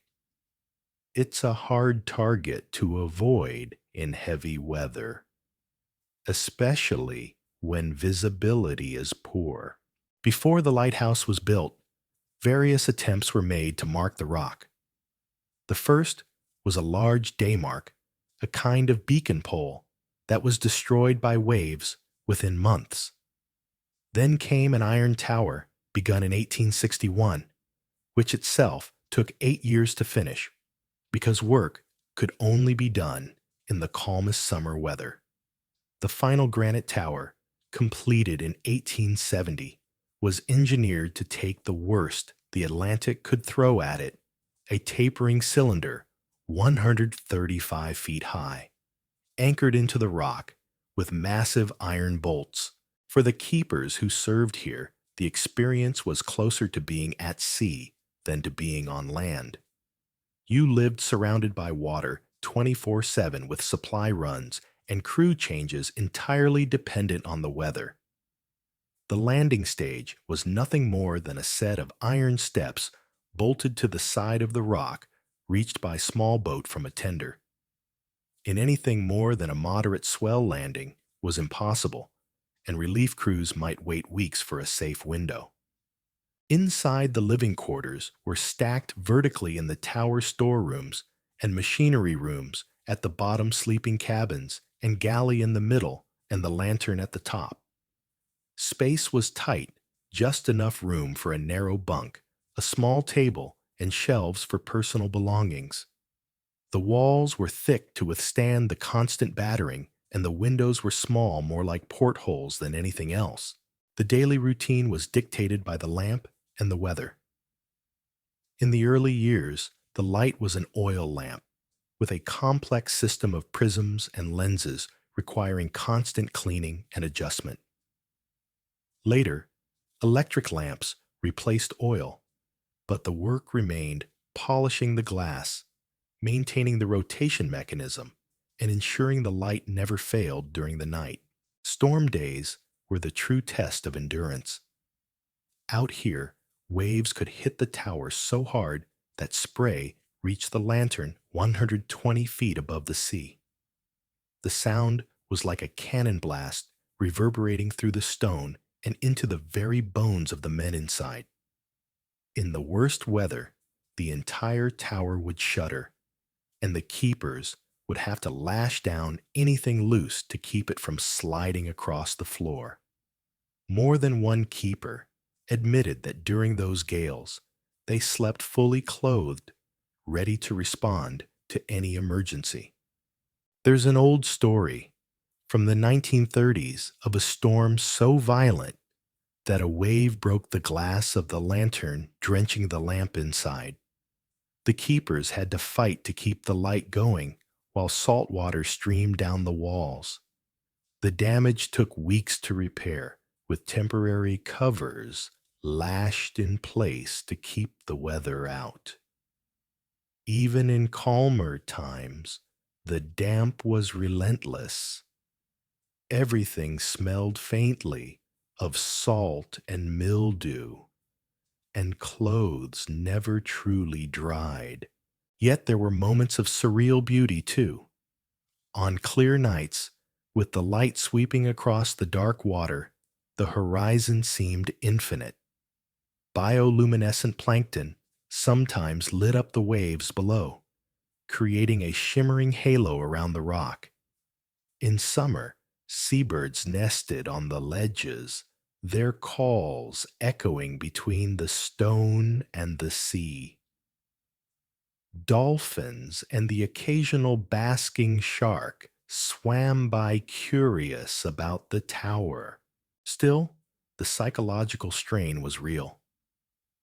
The rotation system meant you might spend weeks without stepping on land, your only company the same 2 or 3 men. Arguments could flare over small things, how the tea was made, whether the radio should be on the order in which chores were done. Good keepers learned to let such disputes slide, knowing there was nowhere to go to escape them. Relief day was always a highlight, even if it meant a nerve-wracking transfer. In calm seas, you climb down the iron ladder to a bobbing boat, then up again onto the tender. In rough seas, you might have to use the breeches buoy, a kind of rope and pulley seat, to swing from the tower to the tender, timing your release between waves. It was dangerous, but for a man who'd been staring at nothing but water for a month, the sight of the mainland was worth it. Wolf Rock remained manned until 1988, when it was automated and converted to solar power. The last keepers left that year, ending more than a century of human presence on the rock. Today, the tower still flashes its warning to ships rounding Land's End, but the rooms inside are empty except for maintenance equipment. If you pass it by boat now, you can see the same granite walls, the same lantern, the same spray exploding against its base. From a distance, it looks unchanged. But if you've read the keeper's logbooks, pages filled with notes about the weather, passing ships, mechanical repairs, and the occasional terse mention of strong seas confined indoors, you know how much life once happened inside those walls. Wolf Rock is still a place of edges between sea and sky safety, and danger human ingenuity and nature's brute force. The keepers who served here didn't just keep a light, they kept watch in a place where for months at a time the horizon was their only neighbor. And the howl of the wind through the fissure in the rock was the closest thing to another voice. Sail north again from Land's End, skirting the wild Cornish coast, and you eventually find another sentinel that seems almost impossible, balanced on a rock ledge miles out to sea, enduring every mood the Atlantic can conjure. This is the Bishop Rock Lighthouse, famous not just for its position, but for the fact that it has been called the most isolated lighthouse in the world. If Wolf Rock felt lonely, Bishop Rock is lonelier still. Bishop Rock lies at the very western edge of the Isles of Scilly, about 4 miles beyond the outermost island. Past this point, there is nothing but ocean until you reach America. The reef itself is a jagged outcrop, barely big enough to stand on, surrounded by deep water and constantly battered by swell. Mariners dreaded it for centuries. Ships rounding Land's End to or from the English Channel often passed close to the Scillies, and a navigational error could send them straight into Bishop Rock's teeth. The first attempt to mark the reef came in 1847, when engineers built an iron framework tower bolted into the rock. It didn't last a year. In February 1850, a fierce Atlantic storm tore the entire structure away, leaving nothing but a few twisted bolts in the stone. The replacement, begun almost immediately, was a massive granite tower designed to withstand anything the ocean could throw at it. Completed in 1858, it stood 167 feet high, its walls 14 feet thick at the base. Over the years, it was reinforced and heightened with modern lanterns replacing the original oil lamps. For the keepers who served here, Bishop Rock was a world unto itself. Everything had to be brought in by boat fuel, food spare parts, even fresh water. The landing was a delicate operation. In calm seas, a small boat could nose up to the rock's landing steps, and supplies could be winched up in cargo nets. In rougher weather, the tender stood off and lowered a breeches buoy, a canvas seat on a pulley, to haul men and goods back and forth through the spray. Once inside, life settled into the relentless rhythm of lighthouse duty.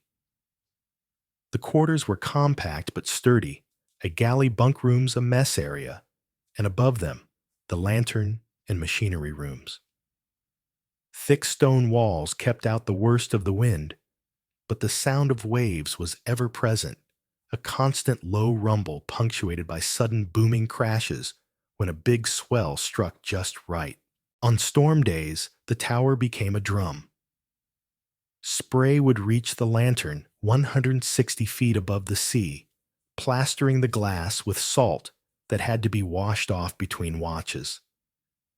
Sometimes waves would hit with such force that the whole structure trembled, and the keepers felt the vibration through their feet.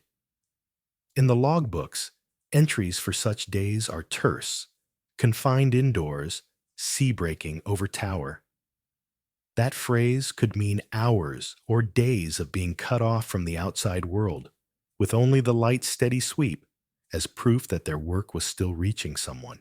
Isolation here was intense even by lighthouse standards. The Isles of Scilly were visible on clear days, a green smudge on the horizon, but there was no easy connection to them. Relieving crews depended on weather windows, and it was common for men to stay past their scheduled rotation because the sea made landing impossible. A planned 2-month shift could stretch to 3 or even 4. The work itself was precise and unforgiving. In the early days, the oil lamp had to be refilled regularly, and its wicks trimmed so the light burned evenly. The massive Fresnel lens, its prisms polished until they gleamed, sat on a mercury bath that allowed it to rotate with minimal friction, sending the beam out 20 miles or more. The machinery needed constant care. In fog, the horn had to be sounded at exact intervals, its deep blast echoing eerily across the empty ocean. Storms brought moments of danger that tested even experienced keepers. One recorded incident from 1924 tells of a winter gale that ripped the heavy iron door off the lantern gallery, slamming it against the tower so violently it bent the hinges. The men had to secure it in place using ropes and wooden wedges, all while the wind tried to tear them from the platform. Another time, a supply boat was caught in a sudden squall and nearly dashed against the landing before managing to pull away, leaving the keepers without fresh stores for another 2 weeks. But there were calm days, 2 days, when the sea lay flat and the sunlight turned the water an impossible shade of blue. On such mornings, dolphins would often swim alongside the tender, bringing supplies, and seabirds would wheel lazily overhead. The view from the lantern gallery was unmatched. 360 degrees of ocean, broken only by the distant curve of the Scillies and the endless sky. For all its dangers, Bishop Rock inspired a fierce pride in those who served there. To be trusted with such an exposed and critical station was an acknowledgement of skill and endurance. Ships passing in daylight would sometimes alter course slightly to give the tower a wide berth, their crews waving to the men on the gallery. At night, the sweep of Bishop Rock's light was a familiar landmark to generations of mariners, proof that they had made it safely past the Scillies and into open water. Automation reached Bishop Rock in 1992. The last keepers left that year, ending more than 130 years of continuous human presence. Today, the light is monitored remotely, powered by solar panels and backup generators. The building itself still stands, as it always has, defiant in the face of the Atlantic. But the quarters inside are silent. If you approach Bishop Rock by boat, now the scale of it is astonishing. The tower rises sheer from the sea, its base disappearing beneath swirling water. From up close, you can see the scars of countless storms patches where the granite has been repaired, the faint line where the tower was heightened, the rust marks around old iron bolts. The wind still howls through the cracks in the rock below, just as it did before the lighthouse was built. And if you linger there at dusk, watching the light sweep out across the darkening sea, you might picture the keepers who once stood in that gallery, scanning the horizon for sails or smoke, keeping the beam steady through every gale. They lived at the very edge of Britain, in a place where the line between survival and disaster was measured in seconds and feet. And still they kept the light. From the solitary Bishop Rock, we turned back toward the mainland, and then north, along the rugged coast of Wales. Here, at the northern tip of Anglesey, stands another guardian of the sea, one with a view not of open ocean, but of a narrow boiling stretch of water, feared by sailors for centuries. This is the South Stack Lighthouse, watching over the turbulent strait known as Holyhead's western approach. South Stack isn't marooned miles offshore, like Bishop or Wolf Rock, but it might as well be in bad weather. The lighthouse sits on a rocky islet, separated from the mainland by a deep, narrow channel carved by tides that can run at nearly 6 knots. In the days before the suspension, footbridge was built. Keepers reached it by descending a steep cliff path and crossing in a small boat, timing the trip between surges so they weren't swept away. Even with the bridge in place, the isolation here is real high cliffs behind you, the open Irish Sea in front, and the constant roar of water in between. The station was built in 1809 to guide ships rounding Holyhead Mountain, a massive headland that juts into the Irish Sea. Before the light was, their countless vessels had been driven onto the rocks during gales, especially in winter, when storms came hard from the west. The lighthouse tower rises 91 feet from its rocky base, its white walls visible for miles in daylight, its beam sweeping far out into the Irish Sea at night. Getting supplies to the South Stack keepers was an operation in itself.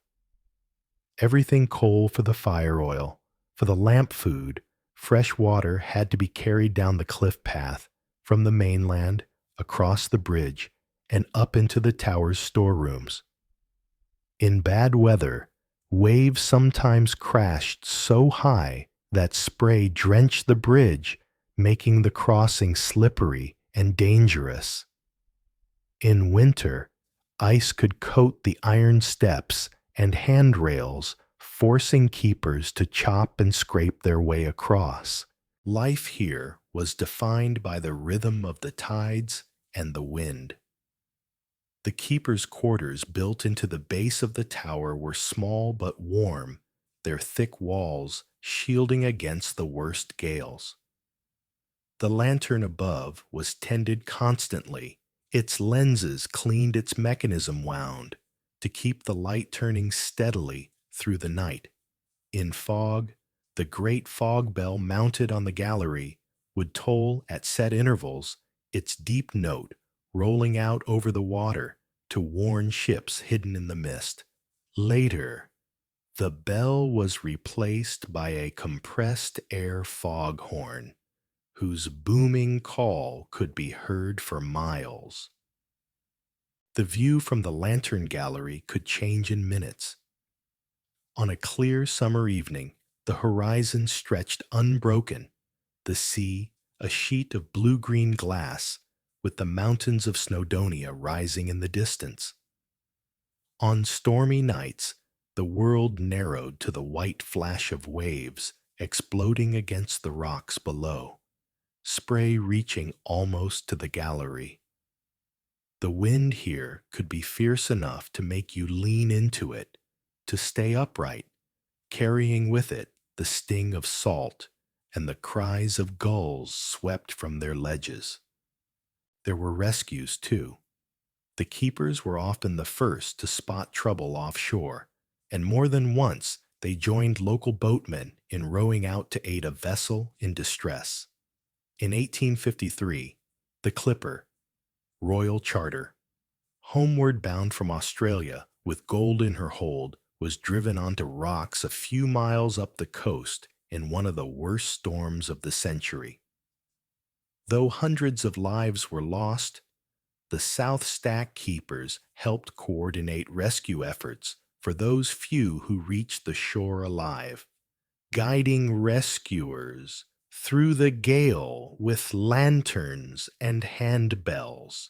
The job was demanding in ways that had nothing to do with the weather. Monotony could be as much an enemy as storms. Long watches in the lantern room left plenty of time for thoughts to wander, and disputes between keepers could fester when there was no space to get away. Good crews learned to give each other silent space when needed, to settle disagreements quickly, and to keep to the routines that gave structure to the days. Visitors to the lighthouse, rare in winter, more frequent in summer, were a welcome break. Children from Holyhead sometimes made the trip down the cliff path, with school groups, wide-eyed, at the climb and the dizzying bridge. Tourists marveled at the view, asked endless questions about the machinery, and then left again, returning the keepers to their quiet watch. Automation came to South Stack in 1984, ending 175 years of manned operation. Today, the light still flashes, but it's powered by electricity and controlled remotely from Trinity House's monitoring center. The keepers' quarters have been turned into a visitor center, and the bridge is open to anyone willing to make the descent and climb. Still, the essence of the place hasn't changed. Stand on the gallery on a windy day, and the air feels charged with salt and sound. Look down, and you'll see the tide boiling through the channel, white-capped and restless, even in fair weather. Look up, and the horizon rolls away toward Ireland, the same expanse that hundreds of keepers before you have watched in all its moods. At night, when the visitors are gone and the cliffs are dark, the South Stack's beam sweeps across the water, just as it always has, steady, deliberate, unblinking. It's easy to imagine the men who once kept it burning, pacing the gallery, checking the lamp, listening to the hiss of the wind and the crash of the sea. They knew this light could mean the difference between a safe passage into Holyhead and a ship dashed to pieces on the rocks below. Even now, the beam is a promise. Through this narrow gap, past these dangerous waters, there is a way. And on the other side, perhaps the sight of home. Leaving the craggy cliffs of Anglesey behind, we move north and east into the mouth of the River Mersey Gateway to Liverpool, a city that in the 19th and early 20th centuries was one of the busiest ports in the world. Here, navigation wasn't just about avoiding rocks or shoals. It was about threading a safe path through shifting sandbanks, powerful tides, and the constant movement of hundreds of ships. And at the farthest reach of that watery approach stood the bar lightship holding its position like a floating signpost in one of the trickiest tidal zones in Britain. The bar lightship was anchored in Liverpool Bay at the outer edge of the Mersey's approach channel. Her role was simple in description, but complex in execution, marked the start of the safe waterway, so incoming vessels could line up for the channel and give outbound ships a final check before they headed into the open Irish Sea. But this position, fully exposed to the prevailing westerlies, meant she took the full brunt of the weather rolling in from the Atlantic. Life aboard the bar lightship was a test of endurance. The crew lived in perpetual motion, the vessel rocking and swaying under the combined effects of tide and swell. Unlike a lighthouse built into bedrock, the lightship had no still moments. Even in calm weather, she would pitch gently to the rhythm of the sea. In storms, she could lurch so violently that men had to brace themselves to walk the length of the deck. The crew, usually 7 or 8 men, rotated through a month-long tour of duty. Their main responsibilities were to keep the lantern burning bright at night, sound the foghorn in poor visibility, and maintain the ship in top condition despite the corrosive effects of salt water and constant motion. The lantern, mounted high on a central mast, was fitted with a powerful lens visible for miles. Below decks, the foghorn's machinery, later powered by diesel generators, had to be kept in readiness at all times. Because in this busy waterway, a moment's lapse could put a ship onto the banks. Life between watches was confined to the cramped quarters below deck. The air was thick with a mix of diesel fumes, cooking smells, damp clothing, and salt. Bunks were narrow with heavy curtains to keep out the light and to lend some privacy. The mess room was barely big enough for the crew to sit together, and in bad weather meals were eaten one-handed, the other hand gripping the edge of the table to keep from sliding.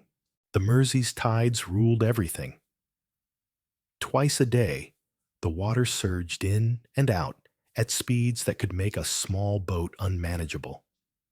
Relieving the crew meant timing the tender's approach to coincide with the slack tide and moderate weather, a combination that was sometimes hard to come by. There were times when the relief was delayed for days because the sea was too rough for a safe transfer. In fog, the bar lightship's world shrank to a gray void the horizon erased. The foghorn became their voice, blasting at set intervals, the sound vibrating through the hull and into the bones. Ships loomed suddenly out of the mist, sometimes so close that the crew could hear the shouted orders from the bridge before the vessel eased away into the channel. On such days, the keepers were acutely aware of their importance. Without the lightship's guidance, a liner or freighter could run aground in minutes. Storms were another matter. In winter, gales from the northwest could drive seas over the deck, drenching everything in icy spray. Waves hit hard enough to rattle the lantern's fittings and make the hull shudder. Men on deck had to clip themselves to safety lines moving slowly from handhold to handhold. More than one crewman was injured in sudden lurches when the ship dropped into the trough of a wave. And yet, there was a strange beauty to the job. On clear summer nights, the lights of Liverpool sparkled on the horizon, mirrored by the stars overhead. The sea could be as calm as glass, the only movement the gentle rise and fall of the tide. Outbound ships sometimes passed close enough for the crew to exchange waves with sailors heading for distant ports, New York, Buenos Aires, Cape Town. Inbound vessels would often salute with a short blast of the horn, a small gesture of thanks for the lightship's steady presence. There were moments of drama, too. In 1939, during the early months of World War II, a convoy approaching Liverpool was threatened by a German U-boat lurking off the coast. The bar lightship played a key role in guiding the convoy into the safety of the channel, keeping her light and horn operating even as the crew knew they were in potential danger themselves. The Admiralty later commended them for their composure under threat. By the latter half of the 20th century, improved navigation technology began to make manned lightships redundant. Radar GPS and automated buoys meant fewer vessels relied solely on visual navigation aids. The Liverpool Bar lightship was finally retired from service in the 1970s, replaced by a large automated buoy fitted with lights, radar reflectors, and a radio beacon. One of the last bar lightships, LV-23, was preserved and now sits in Liverpool's Canning Dock, painted bright red, with her name still proudly displayed along the hull. Visitors can step aboard and see the lantern mast, the cramped quarters, and the engine room where the foghorn once thundered. It's a static, silent ship now, but the smell of oil and salt lingers, and it's easy to imagine her back on station, rolling in the swell, her light cutting through darkness and fog. Today, if you approach the Mersey from the sea, you'll still find a marker at the bar, flashing its coded signal into the night. It doesn't rock, it doesn't shudder, and there's no crew below keeping watch, but the principle is the same as it ever was. It says, "To every captain here is the line to follow. Beyond this point lies the safe water home." And though the bar lightship's lantern has been dark for decades, its memory lives on in the logbooks, the photographs, and the quiet pride of those who once kept station there month after month, watching the tide flow past and the ships come and go, always steady, always there. From the churning tides of the Mersey, we head north along the Irish Sea, past the Cumbrian coast, and into the wild wave-lashed expanse of the Scottish west coast. Here at the southern end of the Hebrides stands one of Britain's most spectacular and most inaccessible lights, Skerryvore Lighthouse. For mariners, its beam is a promise of safety in a sea full of hidden dangers. For the keepers who once lived there, it was a test of patience, endurance, and sheer stubbornness. Skerryvore is a remote reef lying about 12 miles southwest of the Isle of Tiree. The name comes from the Gaelic Scair Mór, meaning big scary or big rock, though in truth, the reef is a sprawling mass of jagged granite, much of it hidden beneath the surface. Ships rounding Scotland's west coast had to give it a wide berth, especially in heavy weather.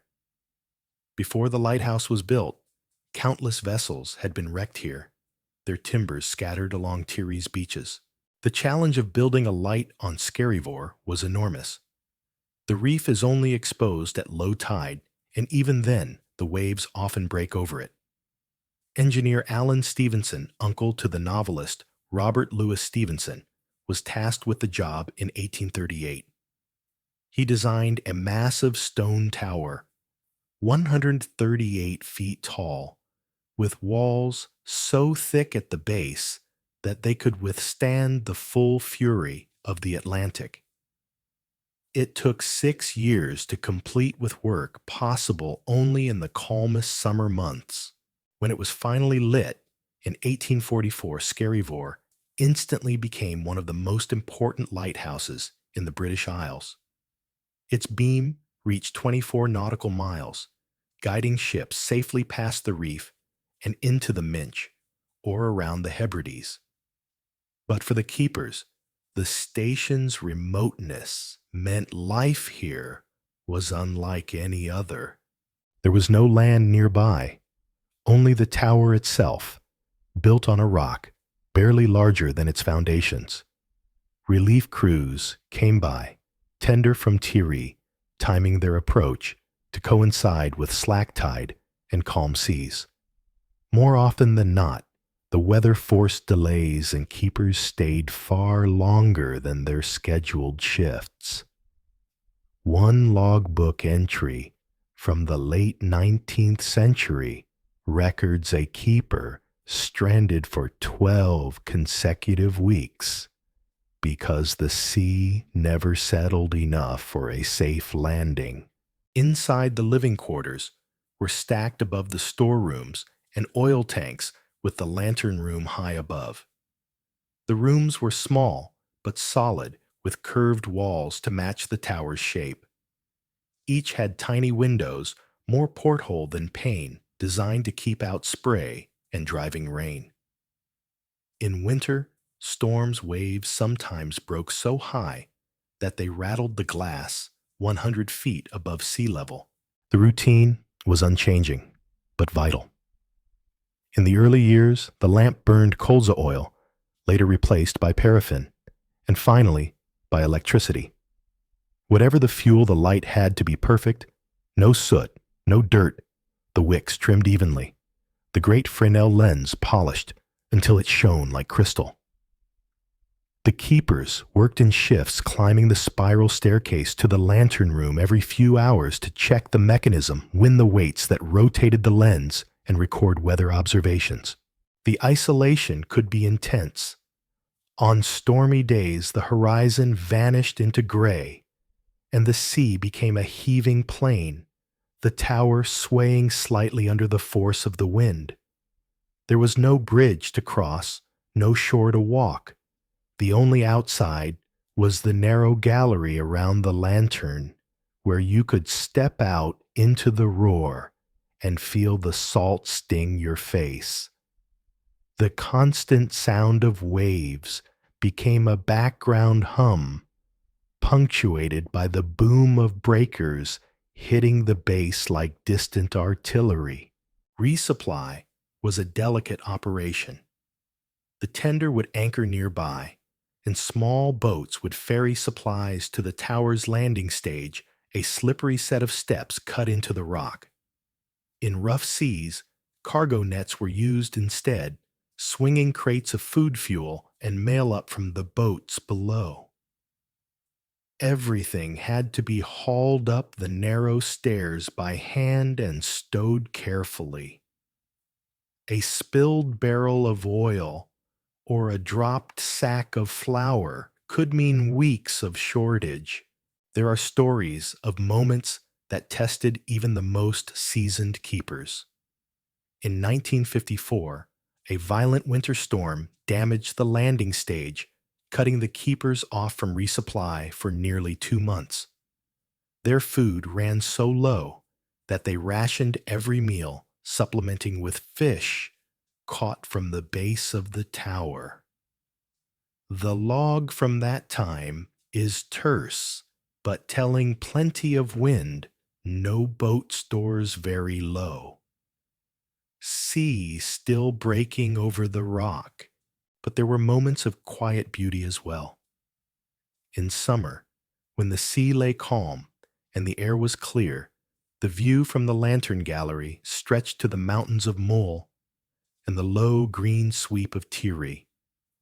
Sunsets painted the whole horizon, gold and crimson, the light glinting off the calm water in a way that seemed to erase all the hardships of winter. Relief Day was always a highlight. The incoming crew brought fresh supplies, newspapers, and news from home.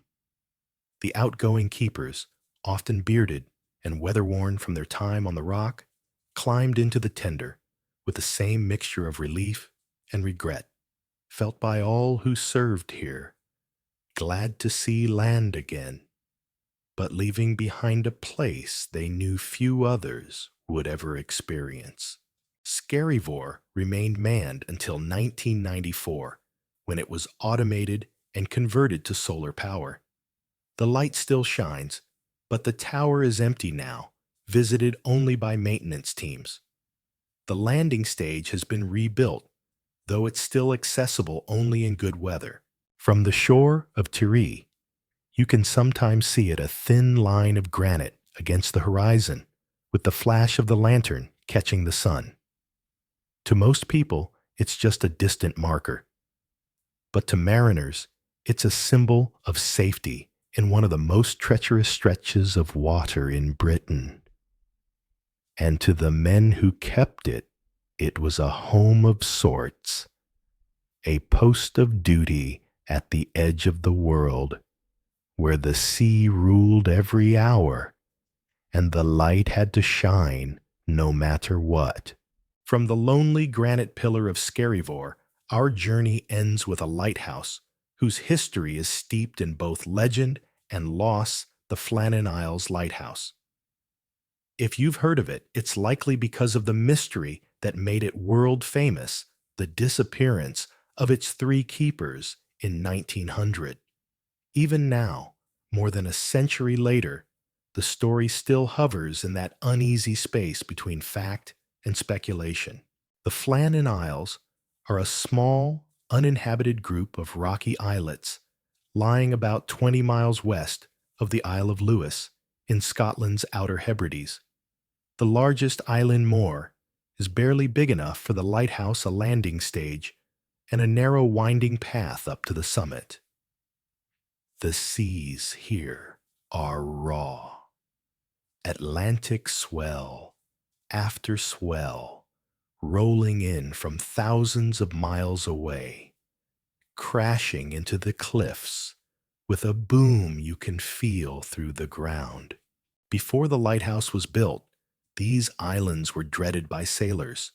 Shipwrecks on their reefs were common, especially in winter gales, and rescue was nearly impossible. The Northern Lighthouse Board began construction in 1895, erecting a solid 75-foot tower of stone on Island Moor's highest point. By 1899, the light was in operation, its beam sweeping 24 nautical miles into the darkness. The station was manned by 3 keepers at a time, with a fourth ashore to rotate in during crew changes. Life on the Flannans was remote, even by lighthouse standards. Supplies arrived every few weeks, weather permitting, brought by tender from Lewis. The landing stage at the foot of the cliffs was often drenched in spray, and in rough weather, the crew had to hoist cargo up the rock face using cranes and ropes. Once ashore, everything had to be carried up the steep, winding path to the lighthouse itself. The keeper's quarters built into the base of the tower were small, but functional. A kitchen, sleeping rooms, and storerooms. Outside duties included maintaining the landing stage, checking the cranes and ropes, and keeping the paths clear. Inside, the routine was the same as any manned station, tending the light recording weather, cleaning the lenses, and winding the mechanism that kept the beam turning. On December 26, 1900, the steamer Hesperus arrived with the relief keeper and supplies. From a distance, the captain noted something odd. There was no one waiting at the landing stage and no flag flying from the pole as usual. As the tender drew closer, the absence became more troubling. The light itself was out, which meant it hadn't been tended for days. The relief keeper and 2 crewmen went ashore. Inside, they found the lighthouse empty. The table was set for a meal that had never been eaten. Coats were missing from their hooks, suggesting the men had gone outside in foul weather. The logbook's last entries described a fierce gale on December 12th, with severe winds, the likes of which I have never seen before. On the 15th, the entries stopped altogether. A search of the island found signs of storm damage at the west landing ropes, tangled a crane-bent turf ripped from the ground. The prevailing theory at the time was that one keeper had gone down to secure equipment in the storm, with the others following to help, and all 3 had been swept away by a massive wave. But the details never sat quite right. Some reports claimed the west landing damage looked too severe to have been caused by that week's weather alone. Others pointed to the calm noted in nearby shipping logs on the 15th, suggesting no storm was raging at the time of their disappearance. Theories sprang up quickly. Some were mundane, a rogue wave, an accident while working near the water's edge, or even a fall from the cliffs. Others drifted into the fantastic abduction by foreign agents, desertion, even supernatural causes, sea serpents' ghosts, or a phantom ship said to haunt the area. The mystery deepened as small inconsistencies cropped up in the accounts of the search, though many of these can be explained by the confusion and misreporting of the time. What is certain is that the three men, Thomas Marshall, James Duckett, and Donald MacArthur, were never seen again. No bodies were found. Their disappearance left the lighthouse empty until a new crew was installed, and the station carried on as before, though, with an unspoken shadow over its work. For keepers who came after the Flannans were a hard but respected posting. The remoteness meant fewer interruptions from visitors, but also longer stretches without contact with the outside world. Winter gales could isolate the station for weeks. Provisions were always stocked with extra reserves, just in case the tender couldn't make it on schedule. The landing stages, both east and west, were checked obsessively, the cranes tested and retested. Despite its grim legend, the Flannan Isles Lighthouse served faithfully for decades. Automation came in 1971, ending the need for a permanent human presence. The buildings remain weathered but sturdy, the light now powered by solar energy and monitored remotely. Today, visitors can approach the Flannans by boat on calm days, though landing is still tricky. From the water, the tower stands stark against the bare rock, its white walls bright in the sun, the gallery high above the Atlantic swells. Those who make the climb to the top find the view breathtaking, mile upon mile of open ocean in every direction. Standing there, it's easy to imagine the last days of 1900, the roar of the waves at the west, landing the wind, clawing at your coat, the sense of urgency as you tried to secure the gear before the next surge hit. It's just as easy to imagine how quickly a single mistake or one unexpected wave could erase three men from the record. And yet the absence in that empty lighthouse has always felt heavier than just an accident.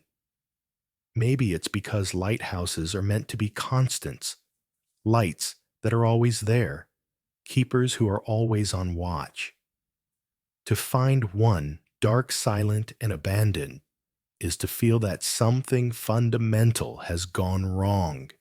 The Flannan Isles mystery will likely never be solved completely, but its echo remains in every telling, a reminder of the risks these men faced, the storms they braved, and the strange, untamed edge of the world where they worked. Now, as the last section of this journey, the Flannans stand as both an ending and a question mark, where the light still shines, but the keepers are gone, and the wind carries only the sound of the sea against the rock. For centuries, Britain's lighthouses and lightships have been more than navigational aids. They've been lifelines in some of the most dangerous waters in the world. This journey took us from the wave-battered Bell Rock and Bishop Rock to the remote granite tower of Skerryvore, from the shifting sands of the Goodwins to the tidal rips at South Stack. Each station had its own challenges: isolation, relentless weather, the constant battle against corrosion and fatigue, and the weight of responsibility for every vessel within sight of its light. We heard of heroism, Grace Darling rowing through storm seas to rescue survivors, crews standing fast through hurricanes to keep the light burning, keepers risking themselves to secure gear in raging surf. We also saw tragedy, the loss of the South Goodwin lightship, the capsizing of the Brodie Ferry lifeboat in a rescue attempt, and the enduring mystery of the Flannan Isles disappearance. Life at these stations was marked by discipline and routine, tending the lamp, maintaining machinery, recording the weather. But beneath the monotony ran a thread of quiet bravery. These were men, and occasionally women, who lived at the thin edge between safety and disaster, whose work often went unnoticed unless something went wrong.